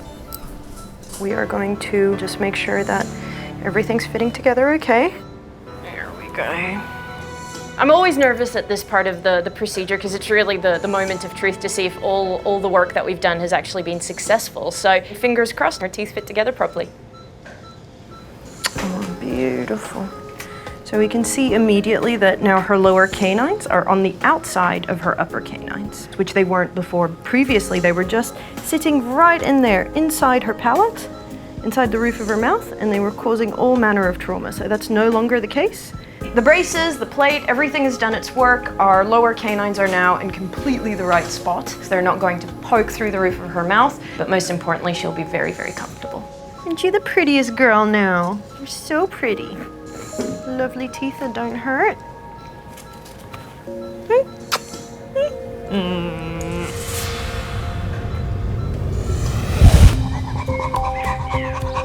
At the Bondi Clinic, Chris believes gorgeous George's testes are producing too much testosterone, leading to his dominant and hyperactive behaviour.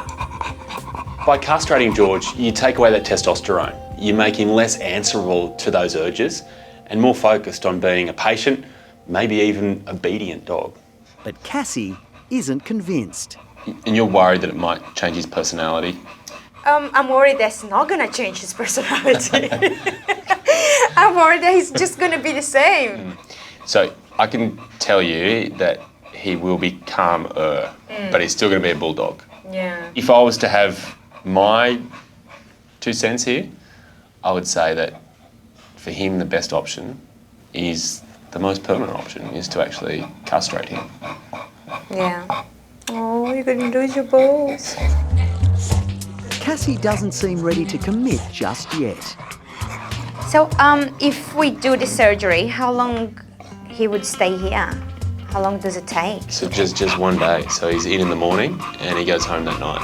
Oh. Will probably surprise you just how much he copes with it. Oh, you're going to miss them, are you? You're going to miss them? It's a big decision, and Cassie has opted to delay George's snip. I'll be honest, unless they actually make the appointment straight away, I'm never too convinced that people are going to carry through with castrating their dogs. With George, he has this social itch that just can't be scratched. No matter how hard he tries, he's always going to end the day disappointed. He's never seen enough people to keep him truly happy. Georgie! Sorry. He jumps a lot. So for now, gorgeous George's manhood remains intact.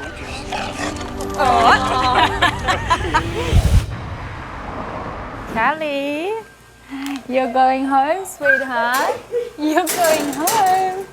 Come on, somebody's waiting for you. I know. Later that afternoon, Callie has slept off her sedation and is ready to be reunited with her devoted owner, Alana. I can't wait for Alana to see Callie's new smile. They have been through weeks and weeks of procedures, and her devotion and dedication to her dog is quite remarkable. I just can't wait for her to see her little girl at the end of the day. She is going to be so excited. Go, go, go, go, go, go. Hello, Mama. Hello. Hello. Yes, yes. Hello, princess. Hello. Callie, Callie, come on. Show Mum your teeth. Show me. Oh, look how pretty they are. Oh, Baba. Got a brand new smile. Thank you so much. My pleasure.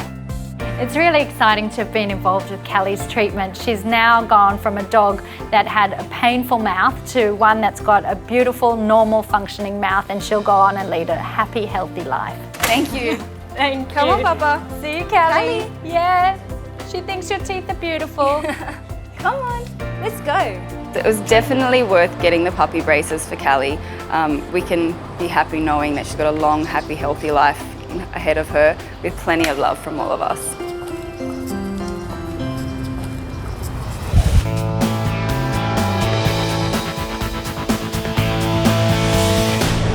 You know what? It might just be time to catch up with a girl that hasn't been too easy to forget. Chris is on his way to the Lottle Animal Rescue headquarters in Western Sydney to check up on Zambi, the lion cub. Oh, hello, my not-so-little girl. How are you? Wow, what a greeting. When I first see Zambi running towards me, I'm thinking, oh, she's grown up. The last time Chris saw little Zambi, she was just 4 weeks old. This is about as good as it gets, isn't it? The tiny cub was being hand-raised by Donna and Amanda, but needed a surrogate animal mum to help her develop socially. Oh, a bit bigger than last time? Just a little. Now Zambi is 5 months old, Chris wants to see just how his left-field idea of having Sabi the Labrador raise the cub has worked out.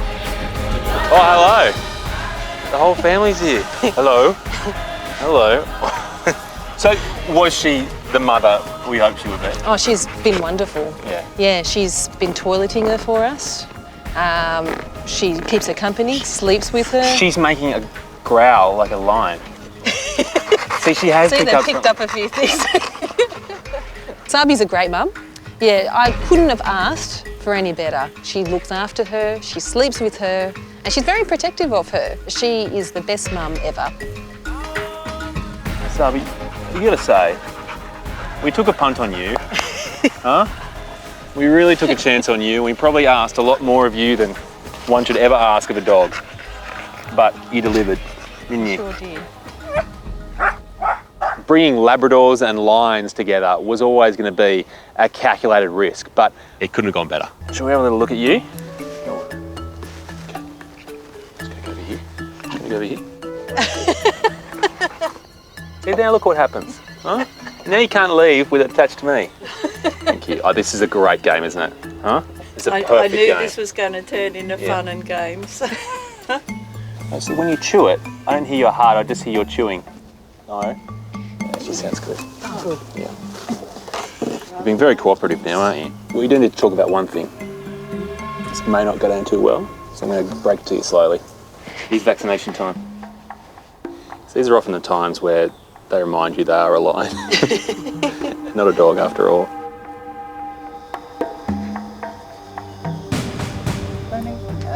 Perfect. Well done. It's a big relief. She's in great health. But we must say Zambi's done a wonderful job. Yeah, great. Yeah, she's fabulous. It worked a treat that we could put Zambi with the Labradors. It would have been really hard for a human to take over that role as her mum. They've just been so good to her. I couldn't have asked for any better.